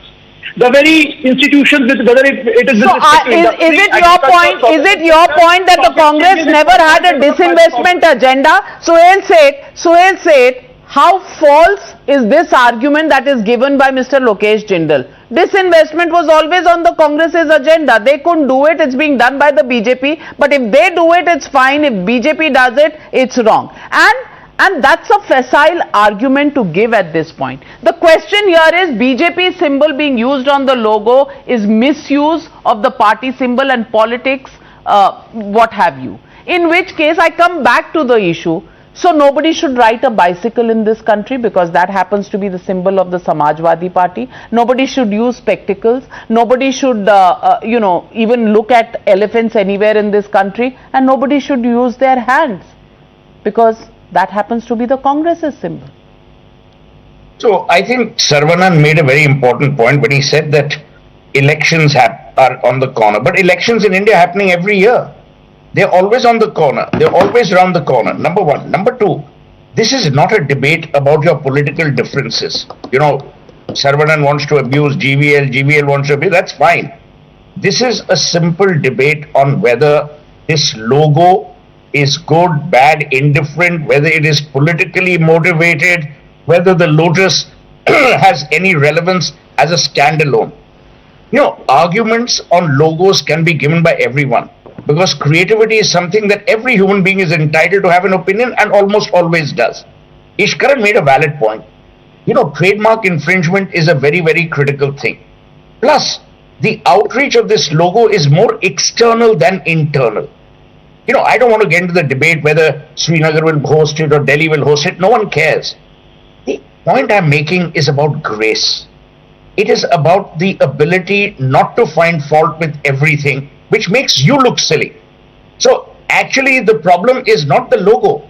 The problem is with which you confront national issues such as the unveiling of a logo for a presidency that has come to us for the first time. I mean, this is something that we need to be united on and united for. To find fault with this, then this gets amplified. I mean, it's an erroneously facetious, pernicious argument. I mean, everyone has an opinion. Now, people are saying, oh, but you could have, why have you got 2 petals? Why have you got 4 petals? Analysis leads to paralysis. We want this country to move forward. Yes, unemployment, jobless growth, those are issues for another debate. Today, the topic very clearly is that is this a manipulation? And I don't believe it's a manipulation. Absolutely. And whether this depicts our country's culture, ethos... One minute, Navika, one point I want to raise. On 1st of December, he has the courage even to interrupt the anchor. And look at my grace. And look at my grace. I'm learning from you. I'm showing grace. I'm giving him an opportunity to speak, even though he's showing none. I will also get suspended. He's behaving exactly like Sanjay Shah. 30 seconds, make your point, Lokesh Jindal. On 1st of December, the presidentship is coming to India, and on 16th of December, the entire country knows that there is going to be the NCD polls, and the entire Delhi is going to be colored with the symbol, and there has to be a propaganda. Listen, I worry for you. This very logo, I worry for you. G20 election, G20 is now being equated to the NCD elections in Delhi. The municipal corporation elections in Delhi is what the G20 logo is being compared to. Now, if this is not bankruptcy of the Congress's logic or politics, then I don't know what is. I really don't know. I'm at a total loss for words. Suhail is saying something. Come together. No, I think we need to come together and worry for Lokesh. He's a good man who's completely gone astray. I mean, I have never seen I such don't know. intellectual innocence. Good men or come to not, the if you are fore. the I mean, now you are agency saying that because certifies MCD it, I polls don't are know, there, but today let's not have the logo. he's sounding Sir, I like have he's immense lost respect it. for you. He's lost the plot. Great respect for you. Very fond of you, you know. Karan, 30 seconds. 30 seconds. Navika ji, I won't be surprised tomorrow if they say the entire rotation of presidency was planned for the MCD polls. India is a true global Kanchan superpower. Tiwari, you think this is about the MCD polls? Well, obviously not, and I think there Mr. is no. Modi, I don't think has so much of guile. Cycle that पे you अब give him फिर credit से for. उतार दिया, फिर से उतार दिया, आपको साइकिल से भी उतार दिया Lokesh Jindal. Even Ghanshyam Tiwari does not agree with you. GVL Narasimha Rao, you look stunned. Do you have something to say on this? Navika, I am at a loss of words, because this is flippancy at its worst. I think how can you link G20 presidency logo launch with MCD polls? I think can the Congress party get anything better?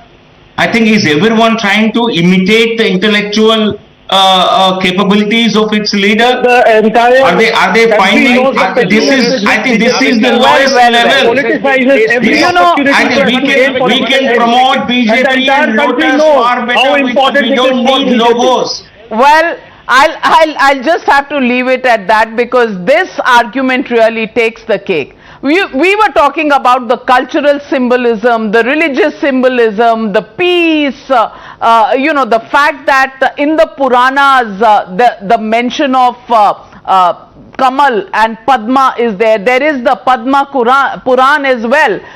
Vishnu Brahma being connected to the lotus. I thought all of this cultural heritage, and not to forget Lakshmi and Saraswati. But when you, Lokesh Jindal, compare this as misuse of a symbol for the MCD elections, I really don't have anything much to say. Well, the Congress party, I just hope you well, and I hope you get your act together, because you really need to. You really need to get a few more ideas before the Congress is completely going to walk into the sunset. Thank you very much to all my panelists for joining me on debate number 1. On the other side, ladies and gentlemen, Nirav Modi is going to be brought back. After Vijay Mallya and Sanjay Bhandari, it's time up for another fugitive who looted India of billions and absconded. Yes, ladies and gentlemen, Nirav Modi, the fugitive diamantaire who cheated Indian banks of 11,000 crores, is to be brought back to India soon. In just 2 days, India has had 2 big victories with arms dealer Sanjay Bhandari and now Nirav Modi. A UK court has ordered that Modi must be sent back to India to face fraud charges on him. This man on your TV screens, who first fled from India in 2018 and then went on to live a luxurious life in London in his £5 million home, was caught and put behind bars a year later. And it took a lot of work for the Indian agencies to convince the courts in UK so that this man could be brought back to India. And his last prayer to the courts was that he had suicidal tendencies and therefore should not be sent back to India. Though this has been a big victory for Indian agencies, and now, other than Nirav Modi, Vijay Mallya, who cheated India of about 9,000 crore rupees, Sanjay Bhandari, accused of laundering 1.9 million pound kickbacks, Christian Michel, accused of receiving kickbacks worth 3,600 crores in the Augusta Westland deal, are now all set to come back, with Christian Michel already being in the hands of the Indian agencies. Now, should we just listen in to what Rahul Gandhi had said earlier and Arvind Kejriwal to the Prime Minister? Is this something that's going to silence them? Let's listen in. इसमें बहुत सारी agencies involve हैं और ये तब तक संभव नहीं है जब तक एकदम टॉप से उसकी हरी झंडी नहीं मिलेगी। तो जाहिर है कि केंद्र सरकार के सबसे टॉप के ऊपर इस पूरे मामले में लोग इन्वॉल्व हैं, उनकी हरी झंडी के बिना ऐसा कैसे हो गया कि एक दिन विजय माल्या 9,000 करोड़ रुपए के लेके भाग गया, एक दिन नीरव मोदी 11,000 करोड़ रुपए लेके भाग गया जी। तो जाहिर है कि केंद्र सरकार के टॉप के लोग इसमें सीधे शामिल हैं। कि सुप्रीम कोर्ट में मामला है तो मैं उसमें कमेंट नहीं करूंगा, मगर मीटिंग में आपने सुना होगा कि मैंने साफ बोला कि नरेंद्र मोदी जी ने 30,000 करोड़ रुपए लेकर अनिल अंबानी को दिलवाए और चौकीदार ने, मैं तो नहीं बोलूंगा, ये बोल रहे हैं। देखिए सुनिए, चौकीदार देखिए। You're watching the News Hour at 9, debate number 2 on Times Now, Super Prime Time. And joining our panelist tonight is also Advocate Kapil Madan, a political analyst. And my first question to you, Kapil Madan, do you think it's payback time? Do you think it's time for Mr. Rahul Gandhi for some penance for calling Chaukidar Chor hai, for something that he had to apologize in the Supreme Court as well? And with the list of fugitives now getting bigger who have to be extradited back to India, would you want to congratulate the BJP government?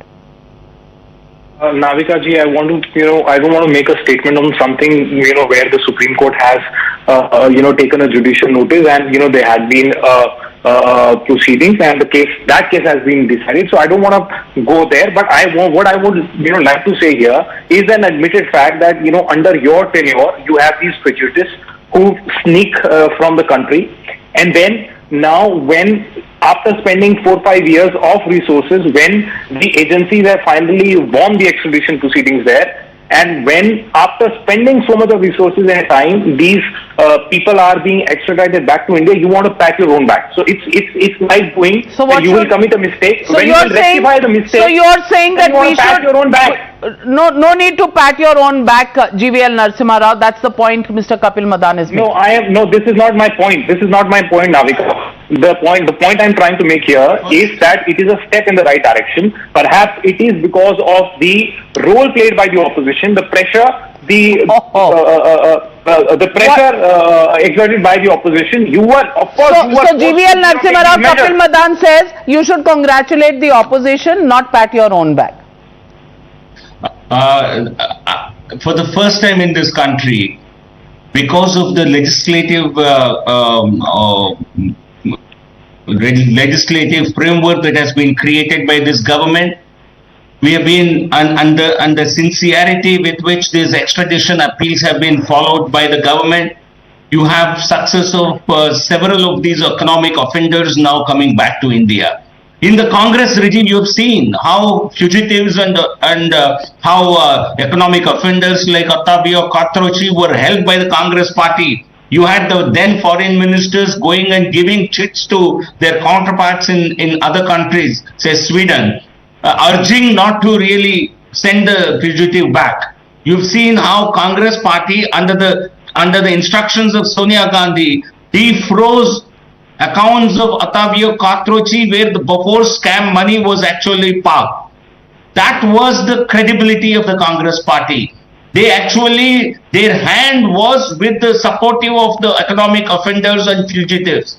Here you have Honorable Prime Minister Narendra Modi ji, who has been chasing every economic offender, bringing them to justice, ensuring that all the money that they have robbed from the banks is paid back to the people of this country. All their assets have been seized. All their assets have been auctioned. Money has been recovered. This is the best period. I think the only government which has shown that integrity is the government of Narendra Modi ji and earlier that of Atal ji. The Congress regimes have always supported Congress ka haath आर्थिक अपराधियों के साथ. This would be a very valid slogan for the Congress party. Lokesh Jindal, respond. Recommendations were given for these loans to be given, to all of these people by the Congress.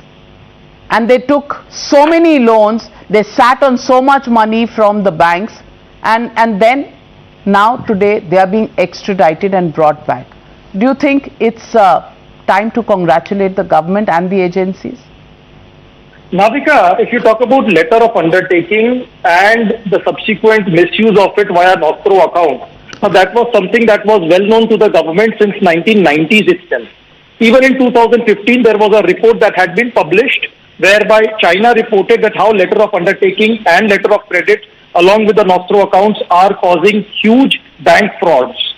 But the government did not take any action. It was only after 2017 when there was a bribe which was uncovered that the Punjab National Bank officials, they came into action, and in 2018 only the RBI, it did away with letter of undertaking. Now the point is, why is it that only during the BJP's time period from 2014 there has been large number of fugitives? Because there was an enabling environment, there was an enabling mechanism within which these fugitives, they found themselves safe in a country abroad.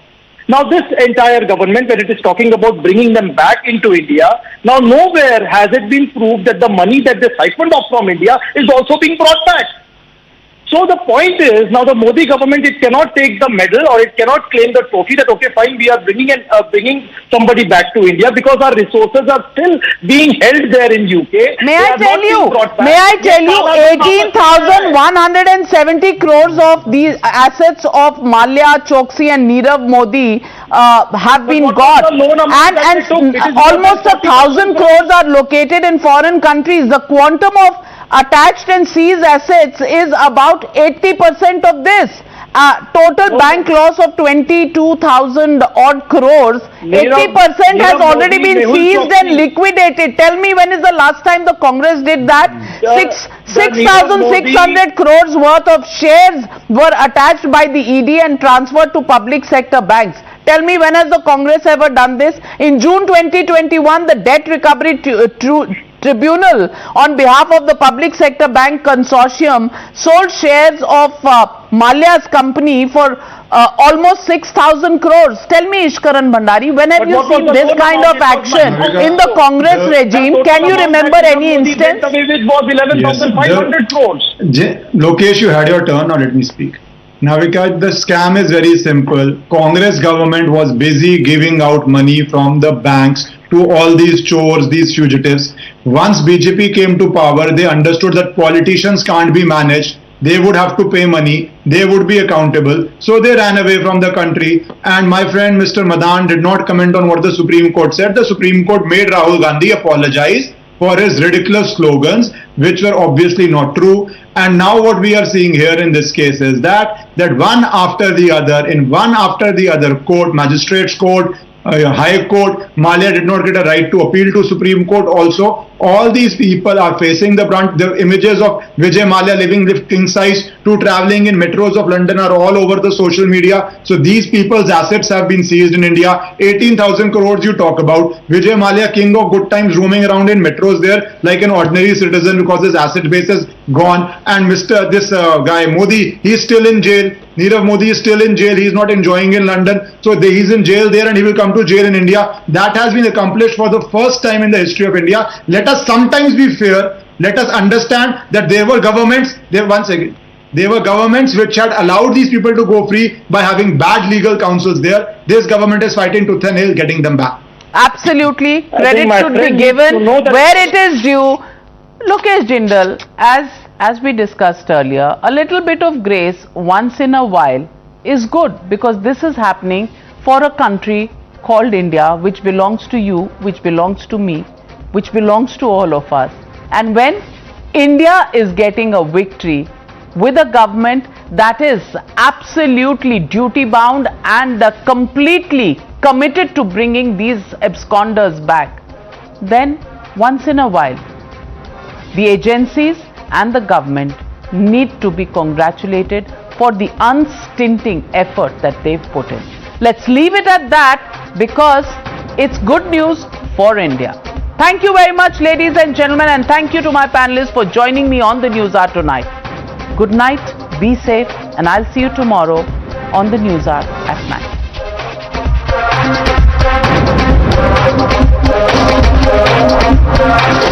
The Newshour at 9 will be right back after the break.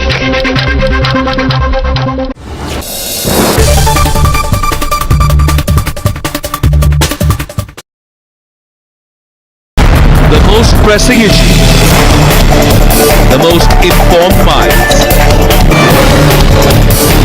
free and fair exchange. Converse India with Rahul Shivshankar. आपको सब film star ही चाहिए मथुरा में। नहीं हेमा कन्हैया जी ने भक्त चाहिए जी, कल रात की सावन का ऑल्सो बिकम।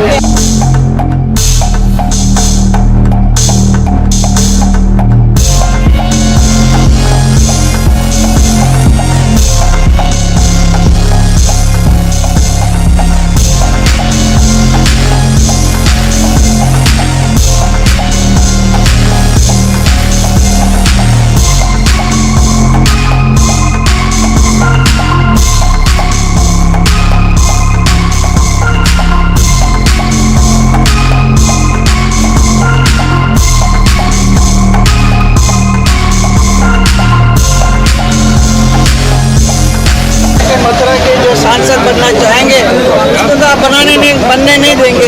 आप दिमाग में सबको ऐसा डाल के रखेंगे फिल्म स्टार ही बनेगा। आपको सब फिल्म स्टार ही चाहिए मथुरा में। नहीं हेमा कन्हैया जी ने भक्त चाहिए जी, कल रात की सावन का ऑल्सो बिकम।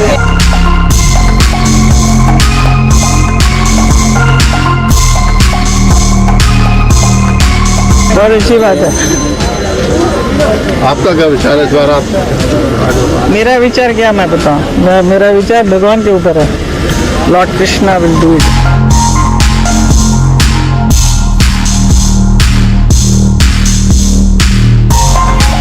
मैं तो देश की सेवा के लिए। You're watching the News Hour at 9. Union Home Minister Amit Shah chaired a high-level meeting with Intelligence Bureau officers across the country in Delhi to discuss counter-terrorism and technological upgradation among many issues. Defence Minister Rajnath Singh addressed the ongoing Army Commanders' conference in Delhi. He discussed current and emerging security threats. Justice D.Y. Chandrachud, sworn in as the 50th Chief Justice of India at Rashtrapati Bhavan, said serving the ordinary citizen is my priority and promised reforms in registry and judicial processes. DMK and its alliances have signed and submitted a memorandum to President Draupadi Murmu seeking immediate removal of Tamil Nadu Governor R.N. Ravi, alleging that he instigates hate. Preparations are underway ahead of Prime Minister Narendra Modi's two-day visit to Andhra Pradesh and Telangana on November 11. He will launch a series of developmental projects in the two Telugu states. You were watching the News Hour at 9. Stay tuned.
Good evening and welcome. You're watching the Newshour Agenda. I'm Padmaja Joshi.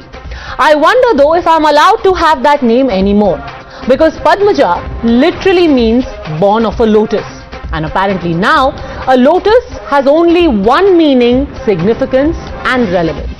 Hell, its very existence is now irretrievably linked to the BJP, we have been told. How do we know that? Because today all non-BJP parties in India have taken offense to the lotus being in the logo for India's G20 presidency.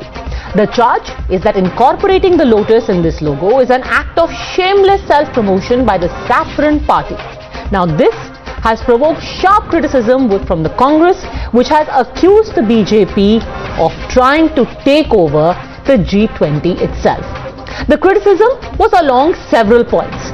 That when Pandit Nehru refused to turn the Congress flag into India's flag, why is the BJP making its symbol into the G20 logo for India's presidency? It's about the country, it's not about one party. Some wanted the Tiranga or Gandhiji spectacles to replace the lotus. Others still found it an election ploy before Gujarat. Popularize your symbol even on the G20 platform. Jairam Ramesh has aptly put it, independence, when it was suggested that the Congress flag should be the flag of India. Nehruji rejected that. So that shows that a democracy, and that shows that there is a difference between the government and party. That seems that they are promoting themselves. मैं समझता हूं कि G20 के लोगों में कमल निशान का जो प्रयोग किया गया है प्रतीक के तौर पर, ये कहीं ना कहीं गुजरात चुनाव और हिमाचल प्रदेश चुनाव को देखते हुए किया गया है। इस पर चुनाव आयोग को तुरंत संज्ञान लेना चाहिए और चुनाव आयोग को चाहिए कि जो लोगों का इस्तेमाल कमल चुनाव चिन्ह का हो रहा है उस पर अविलंब रोक की दिशा में स्पष्ट दिशा निर्देश जारी करें। पता नहीं क्यों और किन परिस्थितियों में लोटस का चुनाव चिन्ह लागू किया गया है, ये बहुत ही हैरत करने वाली स्थिति है। लोटस चुनाव चिन्ह क्यों होना चाहिए? और चुनाव चिन्ह तो भारत के और भी बहुत है। शेर का चुनाव चिन्ह है, लायन है, रोरिंग लायन है, आपने संसद में लगाया है। हमारे स्तंभ हैं कई तरह के, उनका इस्तेमाल किया। Now they've chosen a logo, Kamal, which is the election symbol of BJP. Very cleverly done to give the impression that BJP's logo is the national logo. This should not have happened. How can any government make its logo something which is a party's election symbol? So I totally oppose this. Now, before we go any further, let's take a closer look at the G20 logo and the BJP symbol and try and spot the similarities.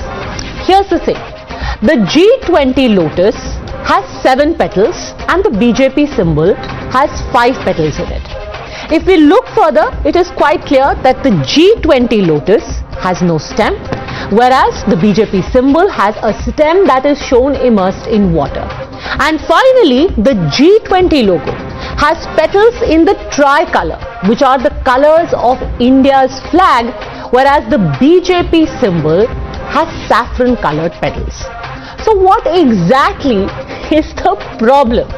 Remember, this unfortunately is only the latest facile debate over an issue like this in the recent past. First, we were told that Central Vista is Modi Mahal. Then we were told that renovation of the Jallianwala Bagh Memorial was an affront to the very memory of the incident, even though the original memorial was in a state of shambles and it was spruced up to make it more welcoming to guests and to visitors. And finally, you will remember, very lately, there was the whole fracas over the angry lion in our national emblem. We were told that the otherwise gentle, friendly, smiling lion had been turned into a snarling lion, and that it was a very violation of the Emblems Act. All of this, of course, is a symptom of the angry New India, of the fascinating this new India under the Modi government.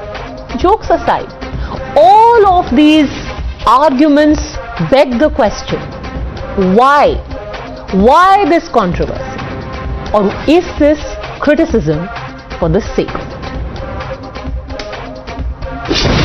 You're watching the News Hour at 10, debate number 1 on Times Now, Super Prime Time. Dr. Aparajita Sarangi, Member of Parliament of the BJP, joins us along with Professor Kapil Kumar, a historian, Kamar Zaman Chaudhary, leader of the Congress, Anurag Bhadoria, national spokesperson of Samajwadi Party, author Sanjay Jha, and V. Lingam, spokesperson of the DMK. These conversations are always very enlightening, right from the time we talked about the snarling lion to Central Vista, and now we are here. So let's go around the table first and listen to the angry people, from angry lion to angry people. Let's start with you, Kamar Zaman Chaudhary. Why does this logo make you angry? Kamar Zaman Chaudhary को गुस्सा क्यों आता है? No, yeah, very nice and wonderful debate, to be participating. I feel, as many of us Indians feel, that prior to 2014 or prior to, let's say, 90s, the Lotus would have been a symbol of pride for us. Over the years, such a projection has been made that India is BJP and BJP is India, or Narendra Modi is India and India is Narendra Modi. That is the biggest problem. We don't have any problem to the Lotus, because here in Calcutta also we cannot worship the goddess Durga without having a Lotus with us. Exactly. So that's a religious significance as well as a cultural significance to India. Then first most important point is that Lotus is not our national symbol. Then why use such a symbol in a national flower logo that is going to be displayed the world over? It's not a national symbol. If it is not, then let BJP first declare it as a national symbol. Wait, Padmaja, let me just finish my point of view out here, then you can debate and counter me. Now, when we are projecting the Lotus as a national symbol outside the country, then we should have taken care that how come such a symbol, which has so far been projected as a symbol of Bharatiya Janata Party's election, symbol, but says being projected as the Lotus is there in our personal life. We are not even talking about it as a national symbol or a BJP symbol. We are talking about it as a symbol of hope and unity. That is literally what was declared at the time that the symbol was introduced, the G20 logo. You cannot miss the uncanny similarities between the BJP's election symbol and the G20 logo out here. What are the similarities? Say this, over the last few years, you see, from the vaccination card, from the vaccination certificate where PM Modi's photo was there. Sir, that is the Prime Minister's face. You have a problem with that. My problem is, why are you automatically, आप मेरे को ये बताइए कि आप जब दिवाली में पूजा करते हैं तो आपकी लक्ष्मी जी खड़ी होती हैं, क्योंकि वो लक्ष्मी जी कमल पे क्यों बैठी हैं? सबको नरेंद्र मोदी को देखकर वोट देना चाहिए. तो आप जब दिवाली में पूजा करते हैं तो क्या लक्ष्मी जी किस पे बैठी होती है? Goes out on election rallies, he says, what does the Lakshmi ji that you pray to sit on? As well as a cultural significance for us Indians. Nobody is denying it. Then if it is a cultural significance for India and not the BJP, then the logo symbolizes India and not the BJP. So you oppose the BJP. No, you oppose the BJP, you are anti-India. That is a saying nowadays. Nobody called you. You oppose Hindutva, then you are opposing India. Self-victimhood क्यों ले लिया? Nobody is calling you anti-India, sir. Project in India, and we have got problem in that. The only anti thing is happening here is anti-logic. That is the real objection that we have got. What is your objection? Not anti-logic, madam. The point that I wanted to drive out here, India is not BJP and BJP is not India. You are absolutely right. The Lotus is not BJP and the BJP is not Lotus. BJP's election symbol. You can take it. That's your inference that you want to. Sir, then everyone. But I will not be judgmental. During polling, okay, nobody should do this. Traffic policemen should stop doing this to stop traffic because ये तो कांग्रेस का symbol है. The moment a traffic policeman does this, you're like, अरे ये तो कांग्रेस के लिए proxy प्रचार कर रहा है. Any leader should not do this during polling time because ये भी कांग्रेस का सिंबल है. The sun should stop rising क्योंकि DMK का सिंबल rising sun है. So if the sun rises on polling day, you're like, oh my God, ये तो BJP, ये तो DMK के लिए proxy प्रचार हो रहा है because the sun is rising. A basic point is all leaves should be cut because 2 leaves is AIADMK. Attempt to project and portray BJP and its symbol as that of the national symbols. I mean, okay. Point out here. All right. Let the professor come in now. Let the historian come in. Professor Kapil Kumar, if you could set it in historical context. Symbols as the symbols of India. I am shocked at these interpretations. These same people, when it was said India is Indra and Indra is India, they're jumping on it. Anyway, Lotus is a national flower. You look at the G20 symbol of Indonesia now. It's a Muslim country. What they have put up Bali, a mix of Buddhist and Hindu culture over there. Now what does this Lotus, if anyone outside, BJP doesn't, I'm not a BJP spokesperson, so I'm not bothered about BJP in that sense.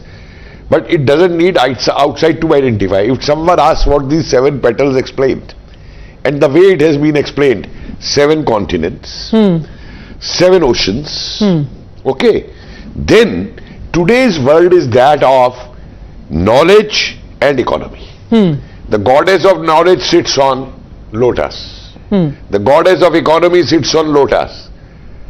That is what India is trying for the world to do. And may I say something more on this now, 2 things. Let me show you something. Because the kind of problems we face. I made 5 museums in this country as chief historian. When I put this flag in Delhi, 1857 museum, and mind it, sir, this was the flag of Indian revolutionaries. When they reached Delhi, instead of the Mughal Emperor's flag, this was made the flag of 1857. A lotus on the top, in green color down, and a roti. Can you zoom in on that? What is the flag that you're showing? Please. This is the 1857 flag. If you have to call first flag of Indian nation, this should be the national flag of India in 1857. Let me give another flag here. See this flag. Revolutionaries, Bhikamji Kama, Gadarites. Can we just zoom in on this flag? Please. Yes. Is at 7 lotuses above that, 1908. Carrying forward the symbol of 1857 among the revolutionaries over there. When I put these flags, BJP का symbol लगा दिया लाल किले के अंदर. Then, when I made the Jallianwala Bagh Museum, we were giving the history of Punjab. So in Sada Punjab, our Punjab in Punjabi, we showed Takshila and a sculpture of Takshila. We are down somewhere where these florals, there was also a small lotus. Hey, BJP museum के अंदर भी lotus लगा रही है. क्यों हो रहा है? I'm telling you this. Everywhere this thing they try to do. The problem is, why did these people object when lotus was given as a symbol to the BJP for election purposes? Okay, if it was the national flower, I have fundamental revolutionary constitutional question I'm asking. Let's have Mr. Bhadoria respond to that. Anurag Bhadoria, revolutionary आ रहे थे, वो भी lotus का flag लेके आ रहे थे. भीकाजी कामा, वो भी लोटस का फ्लैग लेकर के आ रही थी. Can you please show it to us, Professor Kapil Kumar? Please, I'll show it again. बताइए Anurag ji. This is Bhikamji Kama. अब मैं बोल लूं? बोलिए अनुराग जी. देखिए, अब मैं बोल लूं, नेशनल, देखिए लोटस हमारा नेशनल फ्लावर, इसमें कोई शक नहीं, सभी लोग उसका सम्मान करते हैं. लेकिन सभी जानते हैं भारतीय जनता पार्टी की नीयत ठीक नहीं होती है. उन्होंने इतना झूठ और जुमला दिया हुआ है जिस पे जनता को शक होता है. उन्होंने जनता का विश्वास जीत ही नहीं पाए. वो उनको चाहिए, उन्होंने आपके कमल झंडे में है, डंडे में है. अच्छा होता कमल का जो मतलब होता है वो प्रकाश आपने लोगों के दिल में जलाया होता.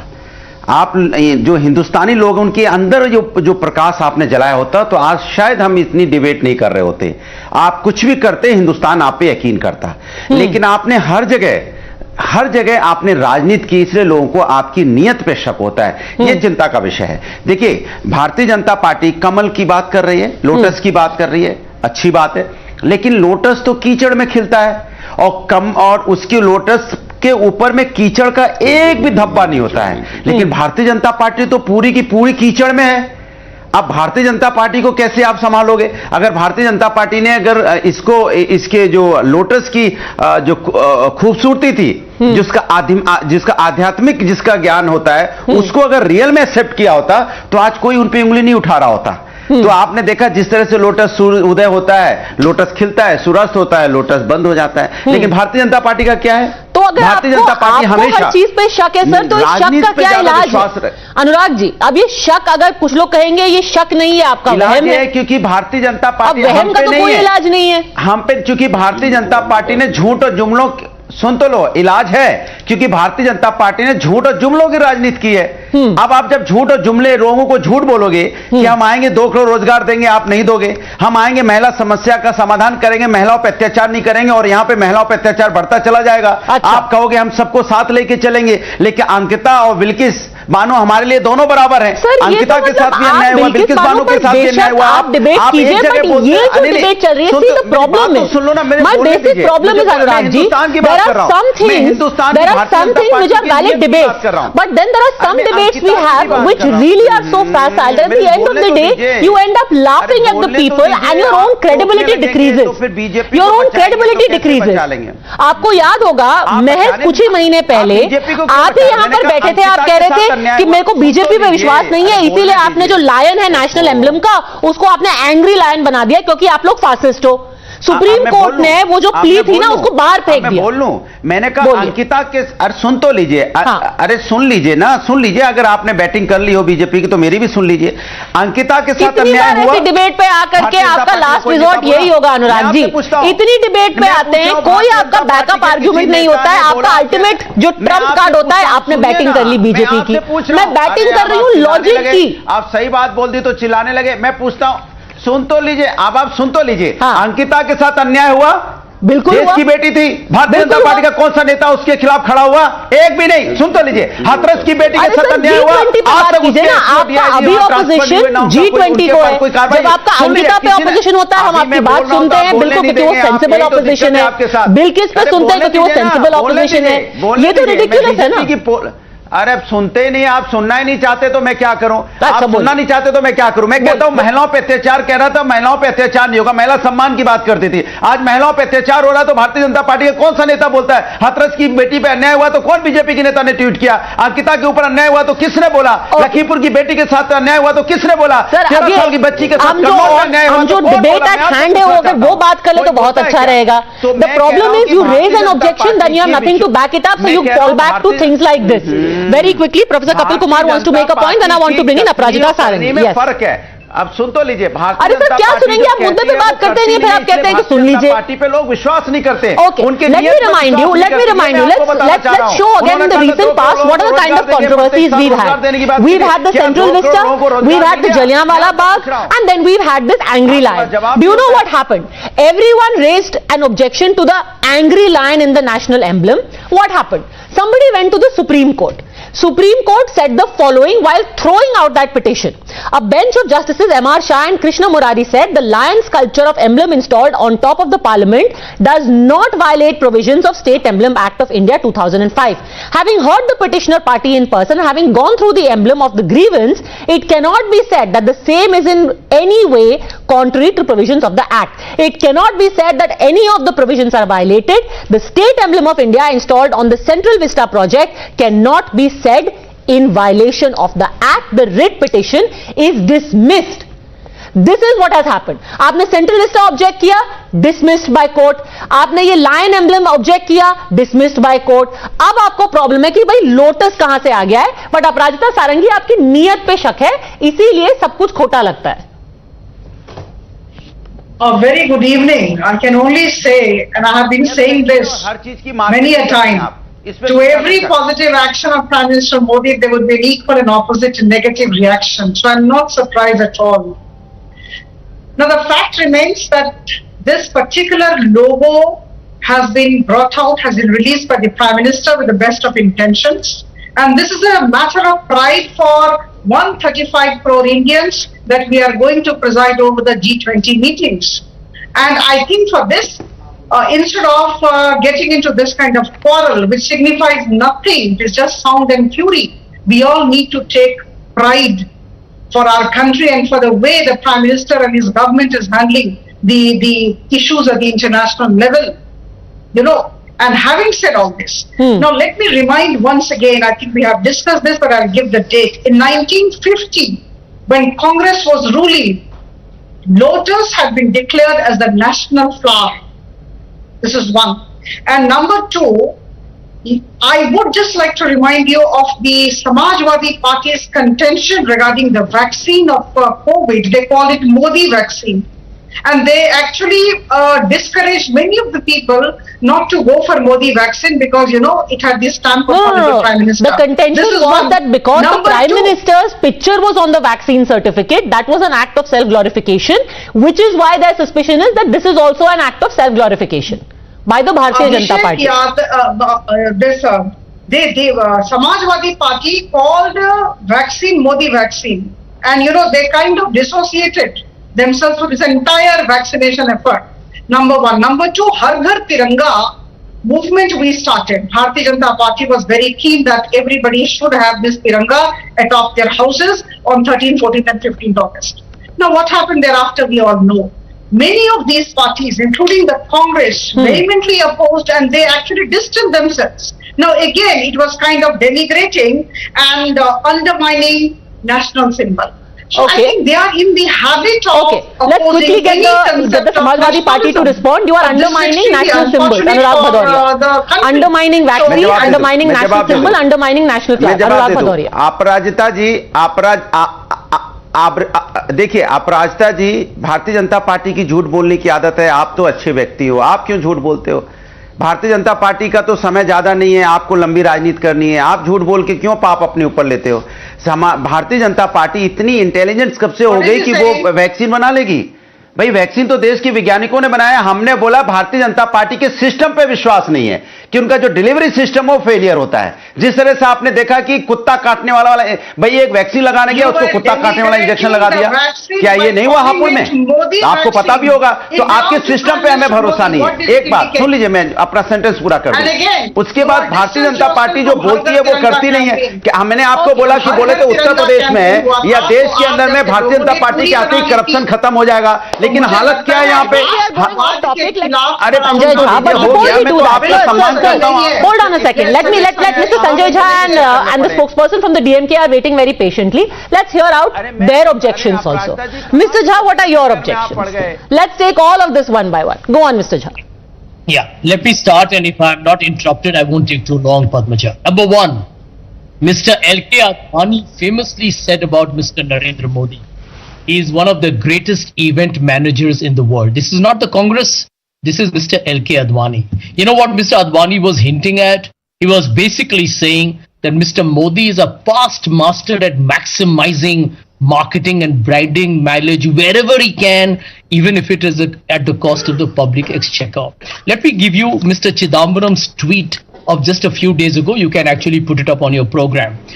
On a campaign, Mr. Modi says the following: vote for the Lotus. It is a vote for Narendra Modi. This is the language of the Prime Minister. Clearly, the Prime Minister is himself saying, Padmaja, that the Lotus stands as a vote for Narendra Modi. He's not treating it as a national flower. He's treating it as a party's political symbol. This is from the horse's mouth. Please go and check Mr. Chidambaram, who's quoted Mr. Narendra Modi. But sir, that is the Lotus when you see it on the EVM, not the Lotus in general. Are you saying when you see a Lotus, you are reminded of Narendra Modi? Okay. Now, let me take 30 seconds and I'm done. Did you hear of any leader of any country in the world, forget the fact of a country that lost around 500,000 people to COVID and had the third highest number of cases, put his own face on a vaccine certificate? But sir, we are talking about the Lotus right now. We've discussed his face. Now let's talk about the Lotus and the objections therein. Padmaja, don't interrupt me. I will take 30 seconds and I promise not to speak further. My point is the BJP has zero credibility. Look at the expenditure that they have spent on promoting the party and Mr. Modi since they became in government in 2014. It's embarrassing. at a time when the It's country had embarrassing, but I think some things need to be put out in black and white. Most people think here was Mr. Modi just ahead of the Gujarat and Himachal election saying vote for the Lotus, so he came and he chose the Lotus as a symbol. It's important to tell our viewers how was this logo actually chosen. The fact is that much before we actually saw this logo, there was a competition which was done on the MyGov platform, and it was done by the MEA, where people were told to send in their entries. They were just given a few criteria and told you must talk about the Indian ethos, you must have the world represented, etc.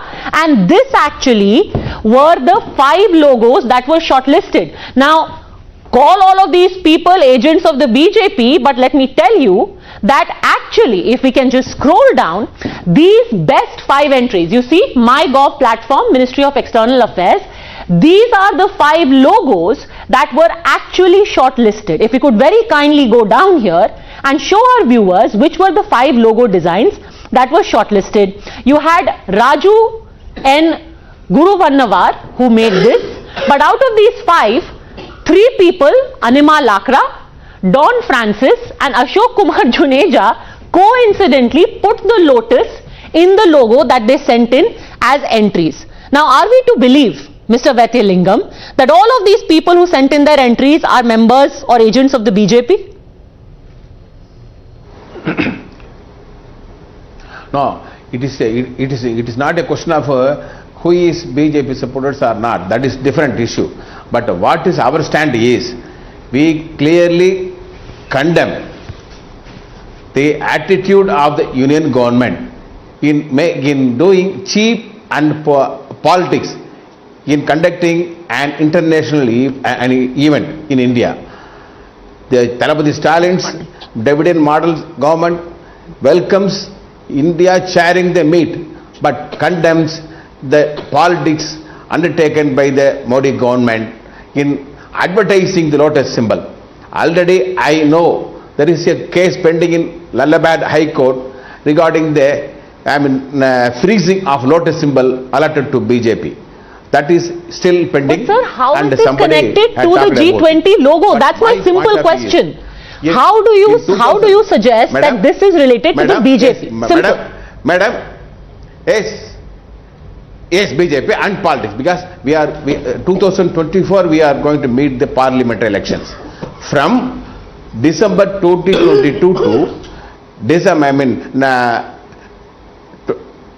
December 2023, our union government is going to conduct 200 meetings throughout the country, publishing, advertising this Lotus symbol among the people, conveying. But sir, that Lotus is different from the G20 Lotus.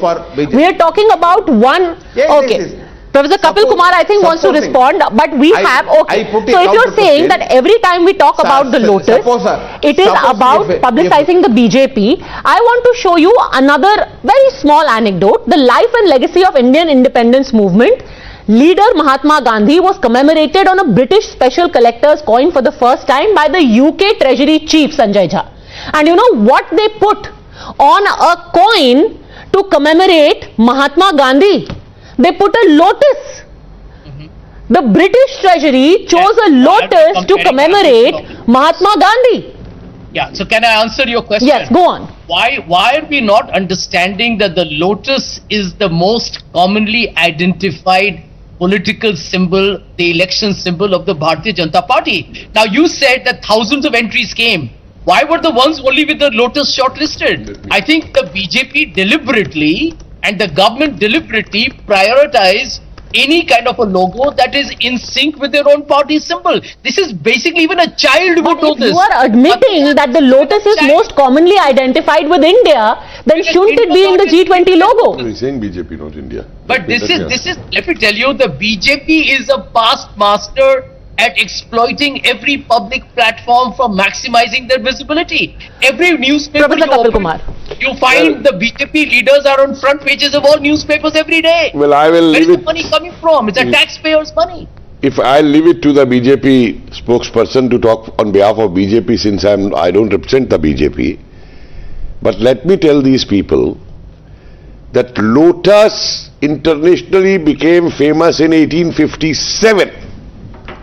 What was the symbol of 1857? Right from Peshawar to down south, Satara and Karnataka, as a message of revolt against the British, it was the red lotus.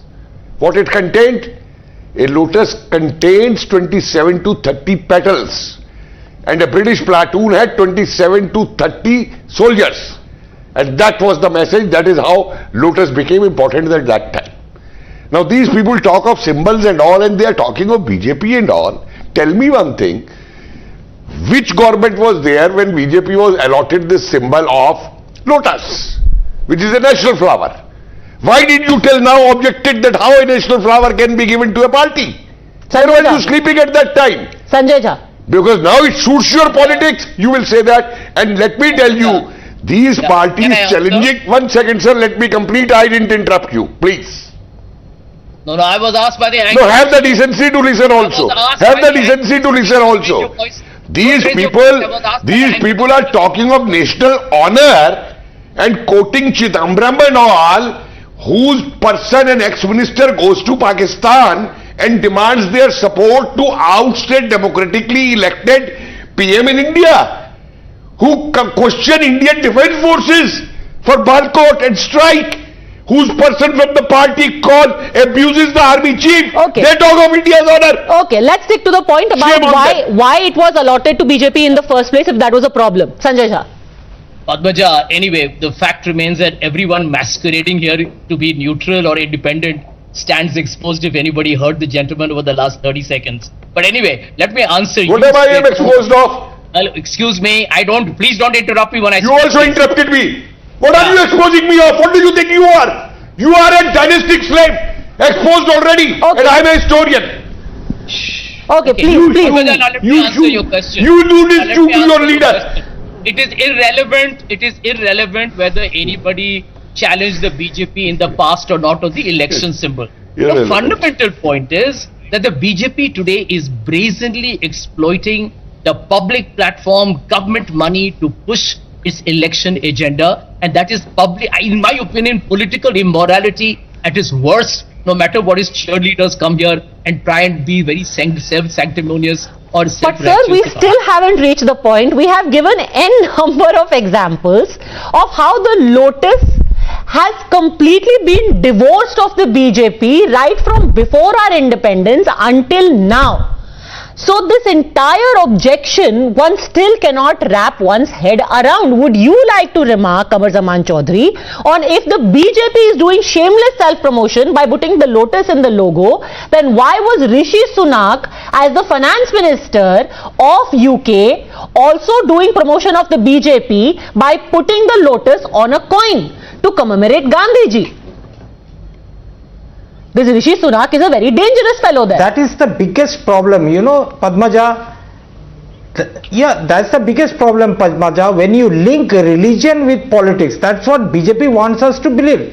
And we are not fools. These people are already exposed on a daily basis. You know, everything BJP does not resemble Hinduism, first point. Anything that is Hinduism or Hindutva or BJP does not represent India. You must be first crystal clear about it. We did not have any problem with the Lotus when Indira Gandhi released the postage stamp with Lotus on it. We did not have any problem when Lotus was allotted to the Bharatiya Janata Party. But we never expected the shamelessness with which one political party will exploit our country's resources to project itself as a Vishwaguru in the world. This we must understand, and this message should go out tonight. But if you're saying that the Lotus is about India, then it's good that the country is getting projected as Vishwaguru. It's not one man or one party. The country is Vishwaguru. That's where the problem lies. The Lotus is synonymous with the Bharatiya Janata Party, and the same Lotus... If the Lotus is synonymous with the Bharatiya Janata Party, why did Rishi Sunak put it on a coin? Only India. Why did Rishi Sunak put it on a coin? Again, you are mixing religion with politics. No. That was a religious symbol. I worship. If my friends worship Durga Puja in Calcutta, they use Lotus as a religious symbol. This was not about religion. Let me actually quote to you. Let me actually quote to you, sir, from what the US Treasury Department said while putting the Lotus on this coin. They said The Mahatma Gandhi 2021 UK coin features a lotus, the national flower of India, which symbolizes Gandhi's gentleness, strength and his ability to thrive when faced with adversity. The coin's reverse also features one of Gandhi's most profound quotes, "My life is my message." So the UK knows that the lotus symbolizes Gandhiji's gentleness, strength and ability to thrive when faced with adversity, but we in India are convinced that lotus hai BJP or BJP hai lotus. Why Kamar Zaman Chaudhary? Okay, Professor Kumar also. I have another question. This happened only. I have another question to ask here. Because historians like Mr. Professor Kumar Lotus has become BJP. Will come but I want to know one thing. Try to say that the history has been wrongly quoted. People like these people, they are twisting history. Again, let us not I am quoting wrong history. I am quoting wrong history. You challenging me on history, mister? Do you know ABC of your history? When your Gandhi and your Nehru wanted the Union Jack to be in the Indian flag. Don't teach me that. I'll give you that. History I knew. You people, listen, please don't teach me history. I want another question to be asked. That I live in when it comes to symbolism, that is the very people who fought for cow protection in this country and were shot upon in 1966. And then when it comes to votes, Indira Gandhi adopts cow as a symbol of Congress. Why? Why cow? Was it not cow representing Hinduism? Why cow was taken as Congress as symbol? Bring out and say that, okay, this is our history which has been bulldozed by people. Like you. Yes, I will tell you. And because now history is speaking, you people are upset. You people are upset now because real history is coming out. We are Indians from 1947. Okay. You know, contested histories can always be debated, but when something as basic as a lotus and what its ethos is, what it means for India and what it stands for is also politicized, then there is really no arguing left to do. I'm going to leave it at that. Thank you very much, all gentlemen, and Ms. Aparajita Sarangi for joining me.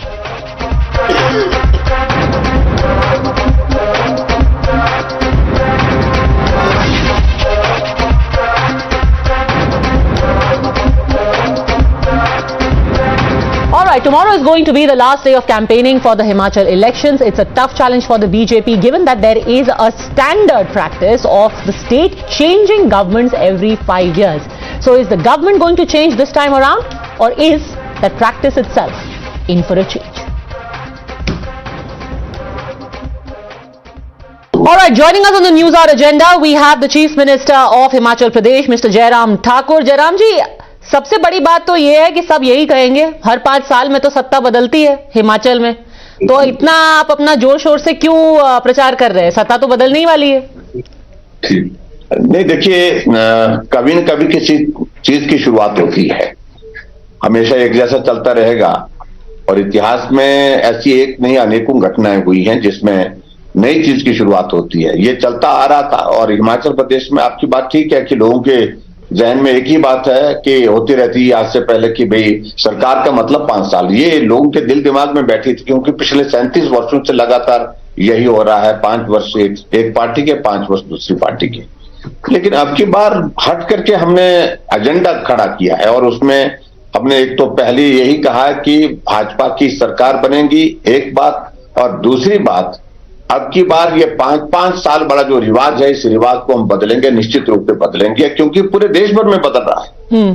आप इस बात को देखिए ना, पूरे देश भर में जहां भाजपा की सरकारें नहीं बनती वहां सरकारें बन गई, जहां भाजपा की सरकारें 5 वर्ष चलती थी लेकिन बाद में चलती नहीं थी, उसके बाद वहां पर सरकारें फिर से बन गई, तो रिवाज बदला है। तो हमने कहा हिमाचल भी रिवाज बदलेगा, और इस बार भाजपा की सरकार निश्चित रूप से फिर से हिमाचल में बनेगी। तो पार्टी नहीं, रिवाज बदलेगा। पर जब मुद्दों की बात करते हैं, हमारे काफी रिपोर्टर अभी हिमाचल, अक्रॉस हिमाचल से रिपोर्ट कर रहे हैं, 2-3 चीजें तो हैं ऑन द ग्राउंड, जैसे कि आपकी ओल्ड एज पेंशन स्कीम है, वो एक बहुत जो एक स्ट्रॉन्ग वोट बैंक था बीजेपी का, वो नाखुश है। दूसरी बहुत बड़ी बात जो है अग्निवीर को लेकर के है। हिमाचल जैसे कि उत्तराखंड है, वहां लगभग हर ही गांव में ऐसे 20-50 घर होते हैं जहां पे लड़के जाकर के आर्मी में रहते हैं। अब अग्निवीर को लेकर के यूथ परेशान है, और ओल्ड एज पेंशन स्कीम को लेकर के जो सीनियर सिटीजन है वो परेशान है। इसको कॉम्बैट करने के लिए आप क्या कर रहे हैं? देखिए, एक चीज मैं बड़ा स्पष्ट करना चाहता हूं, जो ओपीएस का मामला, ओल्ड पेंशन स्कीम का मामला अगर आपने बताया, ये बड़ा साफ है कि ओपीएस अगर हिमाचल प्रदेश में लागू की थी तो कांग्रेस की सरकार थी, कांग्रेस के ही मुख्यमंत्री वीरभद्र सिंह जी उस वक्त मुख्यमंत्री के तौर पर काम कर रहे थे। और पूरे देश भर में हिमाचल पहला राज्य है जिन्होंने सबसे पहले ओपीएस खत्म की और एनपीएस न्यू पेंशन स्कीम जो है वो शुरू की। तो ऐसे में हमें दोष देना तो बिल्कुल गलत बात है। अगर कांग्रेस पार्टी ने इसको मुद्दा बनाने की कोशिश की है आज की तारीख में चुनाव में, वो उनका मुद्दा यही है। लेकिन हम ये भी कहते हैं कर्मचारियों के साथ हमारी भी संवेदना है। कर्मचारियों के हित के लिए हमने एक नहीं अनेकों कदम उठाए हैं और हमने कहा कि हम जल्दबाजी में नहीं, लेकिन इसका कोई रास्ता क्या निकल सकता है उसके लिए हम कोशिश कर रहे हैं। लेकिन कांग्रेस इस मुद्दे को विशुद्ध राजनीतिक मकसद के साथ अपने लिए लाभ लेने के लिए कोशिश कर रही है। अगर कांग्रेस वाले ये बोलते हैं कि ओपीएस हम लागू करेंगे, तो 2012 में कांग्रेस की सरकार फिर बनी थी वीरभद्र सिंह के नेतृत्व में। अगर उनको लगता है कि हमने गलती की है तो उस गलती को सुधारना है तो उस वक्त सुधारते। 20 वर्षों के बाद कांग्रेस कह रही है। लेकिन जो बुद्धिजीवी सारे कर्मचारी हैं जो रिटायर हुए हैं वो इस बात को समझते हैं इतना आसान नहीं है। और दूसरी बात मैं ये भी कहना चाह रहा हूं, कांग्रेस के 2 राज्य राजस्थान और छत्तीसगढ़ जिन्होंने घोषणा की, 9 महीने हो गए वहां पर घोषणा किए हुआ कि हम ओपीएस को लागू करेंगे, लेकिन क्या सही मायने में लागू हुई? नहीं हुई अभी तक। और वहां कर्मचारियों का के बीच में क्योस है इस बात को लेकर के, क्योंकि जो एनपीएस वाले जो कर्मचारी हैं उन्होंने अपना पैसा विड्रॉ कर लिया और विड्रॉ करने के बाद उनको गवर्नमेंट ने ओपीएस की लिस्ट से उनको डिलीट कर दिया और इसके कारण वो वहां पर वो लोग जो है वो आने वाले समय में कोर्ट में जाने वाले। तो इसलिए ओपीएस को महज एक राजनीतिक मुद्दा बनाने का प्रयत्न किया गया है। और मेरा ये मानना है कर्मचारी इस सारे मामले को लेकर के अच्छी तरह से वाकिफ भी है और मैं ये भी कहूंगा, अपील भी करूंगा कि उनके बहकावे में ना आए और हिमाचल प्रदेश में ओपीएस के मामले को लेकर के जहां आने वाले समय में जो संभावना होगी उनको हम एग्जामिन कर रहे हैं। हमने कमेटी कॉन्स्टिट्यूट की है, वो कमेटी एग्जामिन कर रही सारी चीजों। कांग्रेस ने साफ तौर पे बोल दिया है कि अग्निवीर बेकार स्कीम है, हम सत्ता में आएंगे इसको हिमाचल से तो हम इसको खत्म कर देंगे। ये देखिए उनके कहने से खत्म, इसमें एक चीज मैं बड़ा स्पष्ट करना, स्टेट एमओयू में एंटर हुई है ओपीएस के मामले में केंद्र सरकार के साथ और इतना सरल नहीं है कि भी ये एक तरफा इसमें हो पाएगा। और दूसरी बात ये भी मान करके उनको जानकारी होनी चाहिए कि जो कर्मचारियों का जो पैसा जो है वो मार्केट में लगा है, मार्केट में जो है अलग से टर्म एंड कंडीशन के साथ लगा है, उसको वापस करना इतना सरल नहीं है। हमने राजस्थान के मुख्यमंत्री को प्रधानमंत्री जी के साथ बात करते हुए देखा, हम इकट्ठा थे और उन्होंने कहा कि हमने घोषणा तो कर दी है लेकिन ये लागू करने में हमको बहुत कठिनाई होगी, जब तक केंद्र मदद नहीं करेगा तब तक हम लागू नहीं कर पाएंगे। ये उनके कांग्रेस के ही मुख्यमंत्री हमारे प्रधानमंत्री जी से बात कर रहे थे। नहीं सर, मैं अग्निवीर की बात कर रही थी। अग्निवीर को लेकर के कांग्रेस कह रही है कि यूथ में गुस्सा है। अग्निवीर के मामले में बहुत उत्साह के साथ नौजवानों ने भर्ती में भाग लिया। अभी जो रिक्रूटमेंट हुई है आर्मी की, और पहले जो कंफ्यूजन क्रिएट किए गए थे उन सारी चीजों से अब नौजवानों के दिल दिमाग में सारी बातें दूर होगी जो गलतफहमियां उनके मन में पैदा कर दी गई थी। क्योंकि अब नौजवानों को मालूम है हम 4 साल सर्विस करने के बाद वापिस बहुत सारी अपॉर्चुनिटीज के साथ दूसरी फील्ड में जा सकते हैं। केंद्र सरकार ने कहा है कि हम उनको अपॉर्चुनिटी अलग अलग डिपार्टमेंट में देंगे, अलग अलग इसमें काम करने के लिए देंगे। स्टेट गवर्नमेंट ने भी ऑफर किया, हम भी अपॉर्चुनिटीज देंगे। और इस तरह से उनको लग रहा कि 4 साल सर्विस में करने के बाद हम वापिस आकर के भी हिमाचल प्रदेश में आकर के दूसरी जगह जाकर के काम कर सकते हैं और बेहतर ढंग से काम कर सकते हैं। ये उनको अच्छी तरह से मालूम हो गया है। बहुत ज्यादा जॉब अपॉर्चुनिटीज उनको अवेलेबल रहेंगी। इस बात को लेकर के जब क्लैरिटी उनको हो गई तो वो बहुत उत्साह के साथ, कोई कहीं भी हमने देखा नहीं कि किसी भी नौजवान के मन में इस बात को लेकर के नाराजगी। बहुत लोग ये भी कह रहे हैं आप एक्सीडेंटल चीफ मिनिस्टर हैं। मनमोहन जी के बारे में कहा जाता था एक्सीडेंटल प्राइम मिनिस्टर, आपको एक्सीडेंटल सीएम बोला जा रहा है। देखिए किसी को कुछ भी कहना ये बात अलग है। मेरा ऑर्गेनाइजेशनल बैकग्राउंड का आप पता करिए। मैं 25 साल से हिमाचल प्रदेश की विधानसभा के अंदर हूं और मैं पार्टी में एक सिस्टम के मुताबिक आया हूं, लगातार अलग अलग दायित्व पर रहा हूं। मैं पार्टी का स्टेट का प्रेसिडेंट भी रहा हूं, मैं कैबिनेट मिनिस्टर भी रहा हूं। सारे दायित्व को निर्वहन करने के बाद यहां पर पहुंचे, लेकिन किसी को कोई इस तरह से जलील करने के लिए कोई शब्द कहना, मुझे लगता है कि भाई ये उचित नहीं है। उनको ये मालूम होना चाहिए कि हिमाचल प्रदेश में आज तक जो भी चीफ मिनिस्टर बने, अलग अलग सर्कमस्टांसिस में कई बार ऐसी स्थितियां बनती हैं, तो उसमें मुझे सिर्फ इतना कहना है कि ये कहना उचित नहीं होगा किसी तरह से भी जो उनने कहा हुआ, जो हमारे कुछ लोग बोलते हैं।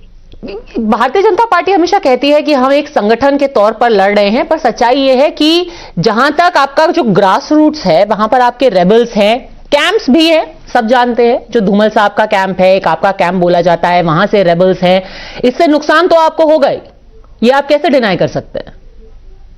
देखिए, कैंप का ये आकलन मुझे लगता है कि आपका ठीक नहीं है। हिमाचल प्रदेश में कोई भी इस प्रकार की बात नहीं है। पार्टी का संगठन मजबूत है, एक बात। दूसरी बात, जब चुनाव का दौर आता है, ये कैंप के हिसाब से नहीं लोग होते हैं जो टिकट मांगते हैं। बहुत सारे लोगों की इच्छा होती है, हम संगठन में काम कर रहे हैं, हमें अवसर मिलना चाहिए, और खास तौर से जिस पार्टी की जीतने की संभावनाएं ज्यादा होती है, वहां ज्यादा प्रतिस्पर्धा होती है, तो ये देखने को मिलता है। लेकिन हमने इस बात को देखा भी, अब की बात बहुत सारे लोगों ने टिकट मांगे, लेकिन उसके बाद बहुत सारे लोगों को मनाने में भी सफल हुए, बिठाने में भी सफल हुए। और अभी के दौर में हम एक चीज जरूर कहना चाहेंगे, किसी का ध्यान निर्दलीय कौन खड़ा है, बागी कौन खड़ा है, इस तरफ है ही नहीं। सिर्फ एक ही चीज पर है, नरेंद्र मोदी जी हिमाचल की जरूरत है, मोदी जी को मजबूत करना है। मोदी जी हिमाचल के साथ बहुत उनका एक इमोशनल कनेक्ट हिमाचल प्रदेश के साथ है, क्योंकि वर्षों तक उन्होंने हिमाचल प्रदेश में काम किया है, इसलिए हिमाचल उनके साथ खड़ा है। और डबल इंजन की सरकार। जयराम जी, आप क्योंकि संगठन से भी जुड़े रहे हैं इतने टाइम से, जो राजनीतिक विश्लेषक है, as an outsider when you look at the states, एक ऐसा फीलिंग रहती है कि मोदी जी के बूते पर कितने इलेक्शन बीजेपी लड़ेगी और जीतेगी। अभी आप देखिए, हाल फिलहाल में उत्तराखंड का इलेक्शन हुआ, अभी गुजरात के इलेक्शन के बारे में यही कहा जा रहा है, हिमाचल प्रदेश के बारे में भी यही कहा जा रहा है कि बस मोदी जी जिता ले तो जिता ले। ये कितना एक आदमी के बेसिस पर इलेक्शन लड़ना in the larger interest of the party feasible है? नहीं, देखिए, स्वाभाविक रूप से हमारे लिए तो सौभाग्य की बात है कि नरेंद्र मोदी जी एक ऐसा चेहरा है, ऐसा एक नाम है जिनका पूरे देश में इस प्रकार का प्रभाव है लोगों के दिल दिमाग पर, और जब उनको देखते हैं तो सीधे सीधे लोग उनके साथ खड़े हो जाते हैं। ये हमको ताकत देता है। लेकिन उसके साथ साथ में प्रधानमंत्री जी ने अपने आप स्वयं इस बात को कहा है कि डबल इंजन की सरकार। डबल इंजन की सरकार का मतलब केंद्र में नरेंद्र मोदी जी के नेतृत्व में सरकार भाजपा की चल रही है, और प्रदेश में भारतीय जनता पार्टी की सरकार। दोनों मिलकर के हम प्रदेश का भला कर रहे हैं, प्रदेश के लिए काम कर रहे हैं, और आने वाले समय में भी इसी प्रकार से हम काम करेंगे। और ये हमारे लिए खुशी की बात है कि नरेंद्र मोदी जी हमारे नेता हैं। स्वाभाविक रूप से उनके चेहरे से, उनके नाम से पार्टी को बहुत बड़ी ऊर्जा मिलती है, ताकत मिलती है, सफलता मिलती है, आगे बढ़ने का हौसला मिलता है। ये हमारे लिए प्रसन्नता का विषय है। कांग्रेस को किसने रोक रखा है, वो भी करें। कांग्रेस की जो पूरी कमान है वो प्रियंका गांधी ने, क्योंकि आपने कहा हमारे पास नरेंद्र मोदी जी का चेहरा है। कांग्रेस रफली हम कह सकते हैं हिमाचल में तो कम से कम प्रियंका गांधी जी के बूते पर लड़ रही है चुनाव। अच्छी टक्कर दे रहे हैं वो? देखिए, मैं उस बात को लेकर के कुछ कहना नहीं चाह रहा हूं, लेकिन राहुल गांधी जी कहां निकले हुए यात्रा पर आजकल? चुनाव के दिनों में आमतौर पर यही होता है, जो पार्टी के जो प्रमुख नेता होते देश के, तो सारा काम छोड़ करके चुनाव जिताने के लिए काम में लगते हैं। लेकिन यहां विचित्र परिस्थितियां, 2 प्रदेश में चुनाव हो रहे हैं और राहुल गांधी जी भारत जोड़ो यात्रा पर निकले हैं। या तो कांग्रेस वालों ने तय किया है इनको चुनाव के प्रचार से दूर रखना, इसलिए उनको यात्रा पर भेज दो। तो मुझे ये समझ में नहीं आ रही कि क्या स्ट्रेटेजी कांग्रेस पार्टी की है। प्रियंका जी आई, उनका स्वागत है, मुझे कोई आपत्ति नहीं है। अपनी पार्टी के लिए उन्होंने प्रचार करने का प्रयत्न किया, लेकिन उत्साह नहीं था, माहौल खड़ा नहीं हो पाया। बहुत कोशिश की, और ऐसे में मुझे लगता है कि जो कांग्रेस पार्टी के नेतृत्व की स्थिति जो देश में है, वो स्थिति हिमाचल प्रदेश में। मैंने जो प्रधानमंत्री जी की रैली हुई है उसको सबको सुना, ज्यादातर जो एम्फेसिस होता है वो होता है कि आप देखिए, जब भी कांग्रेस की सरकार आई है तो उन्होंने आपके लिए क्या किया, यूथ के लिए क्या किया। पिछले 5 साल से जो कांग्रेस के नेता हैं वो पलट करके पूछने तक नहीं आए आपको, ऐसा सब प्रधानमंत्री ने कहा।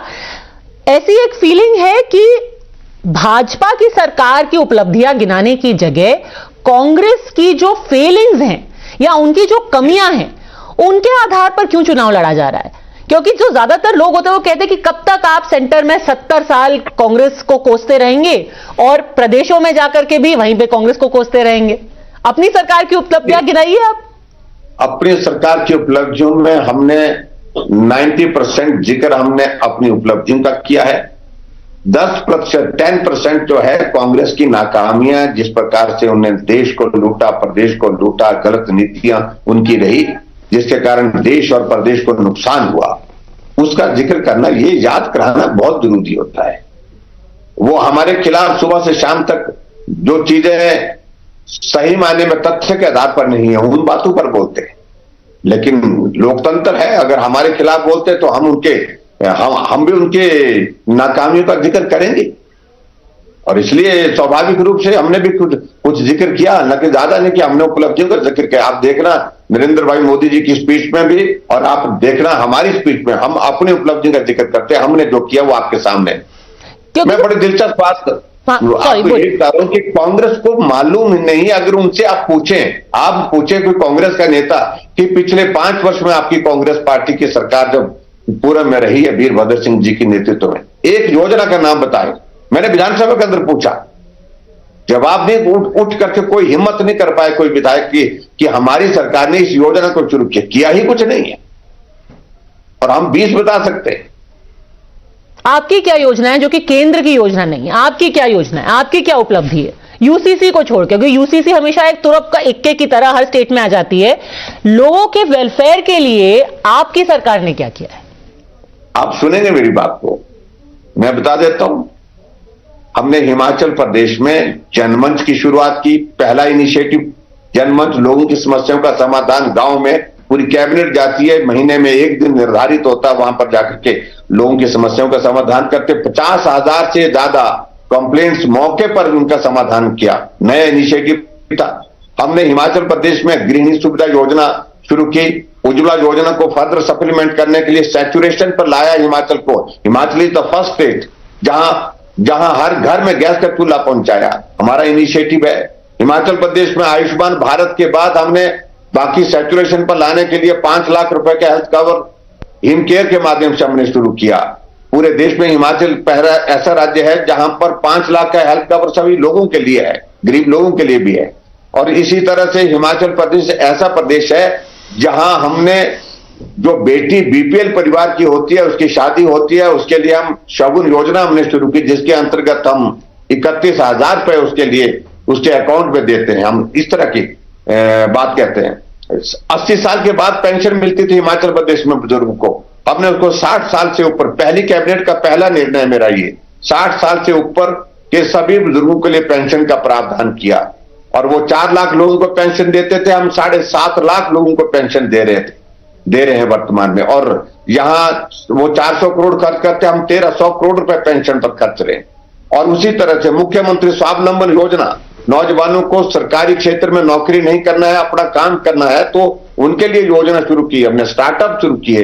और जिसके माध्यम से आज 10,000 से ज्यादा नौजवानों को रोजगार मिला है। और हिमाचल प्रदेश में इस योजना के अंतर्गत बहुत सारे नौजवानों ने काम शुरू किया, जिसमें हम 25% उनको सब्सिडी देते हैं, 1 करोड़ रुपए तक के लोन में। और महिला कोई करना चाहती है तो उनके लिए हम 35% देते हैं। ऐसी योजना है। अब मैं बहुत सारी गिना सकता हूं, आप मुझे जल्दी में लग रहे हैं। अब नहीं, मैं जल्दी में नहीं हूं। ठीक है, आप अगर ये योजना गिनाते हैं तो ऑनेस्टली आप मेरे को ये बताइए कि जब पब्लिक परसेप्शन आता है, जयराम जी, जब पब्लिक परसेप्शन आता है, आपने इतना काम अगर 5 साल में किया है, तो ये लास्ट मिनट ये जो इक्का है आपका यूसीसी का, ये फेंकने की जरूरत क्यों पड़ जाती है? 5 साल आपको यूनिफॉर्म सिविल कोड याद नहीं आया, अब क्यों याद आया?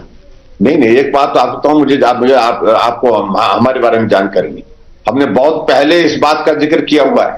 आज से लगभग 1.5 साल 2 साल पहले यूनिफॉर्म सिविल कोड का जिक्र किया है हमने। इस बात को लेकर के आगे जो है वो इसको एग्जामिन करने के लिए, स्टडी करने के लिए टीम भी बनाई है। उसके बाद काम भी शुरू उस चीज को लेकर के थोड़ा शुरू किया है। लेकिन अभी हमने जो हमारा कमिटमेंट है, जो अभी हमने जो अपना घोषणा पत्र जारी किया है, तो उसमें हमने इस बात का जिक्र किया है कि हम हिमाचल प्रदेश में इसको लागू करेंगे और इसकी मॉडलिटी, इसकी जल्दबाजी नहीं करेंगे, लेकिन उसको सारा स्टडी करेंगे, अध्ययन करेंगे और उसके बाद उस दिशा में आगे बढ़ेंगे। पर इसकी जरूरत क्या है?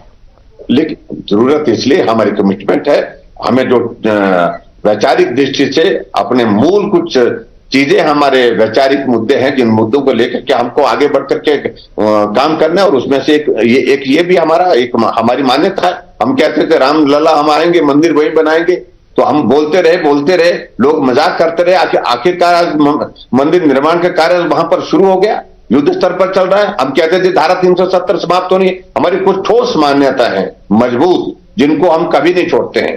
तो ऐसे में धारा 370 समाप्त हुई आखिरकार।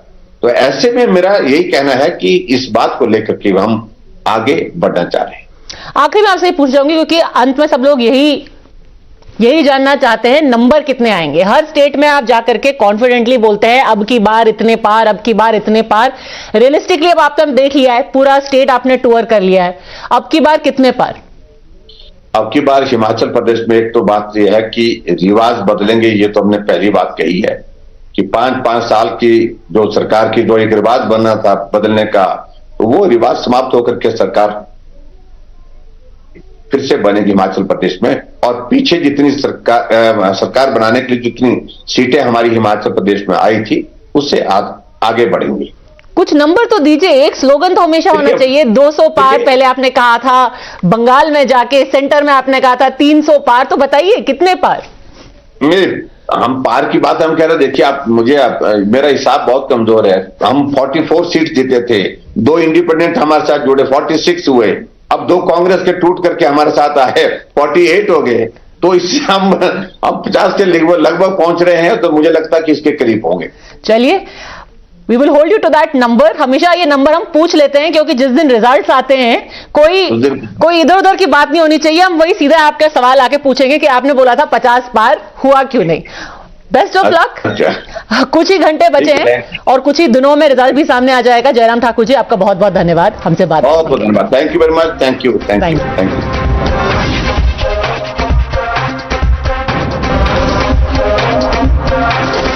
The News Hour at 10 will be right back after the break.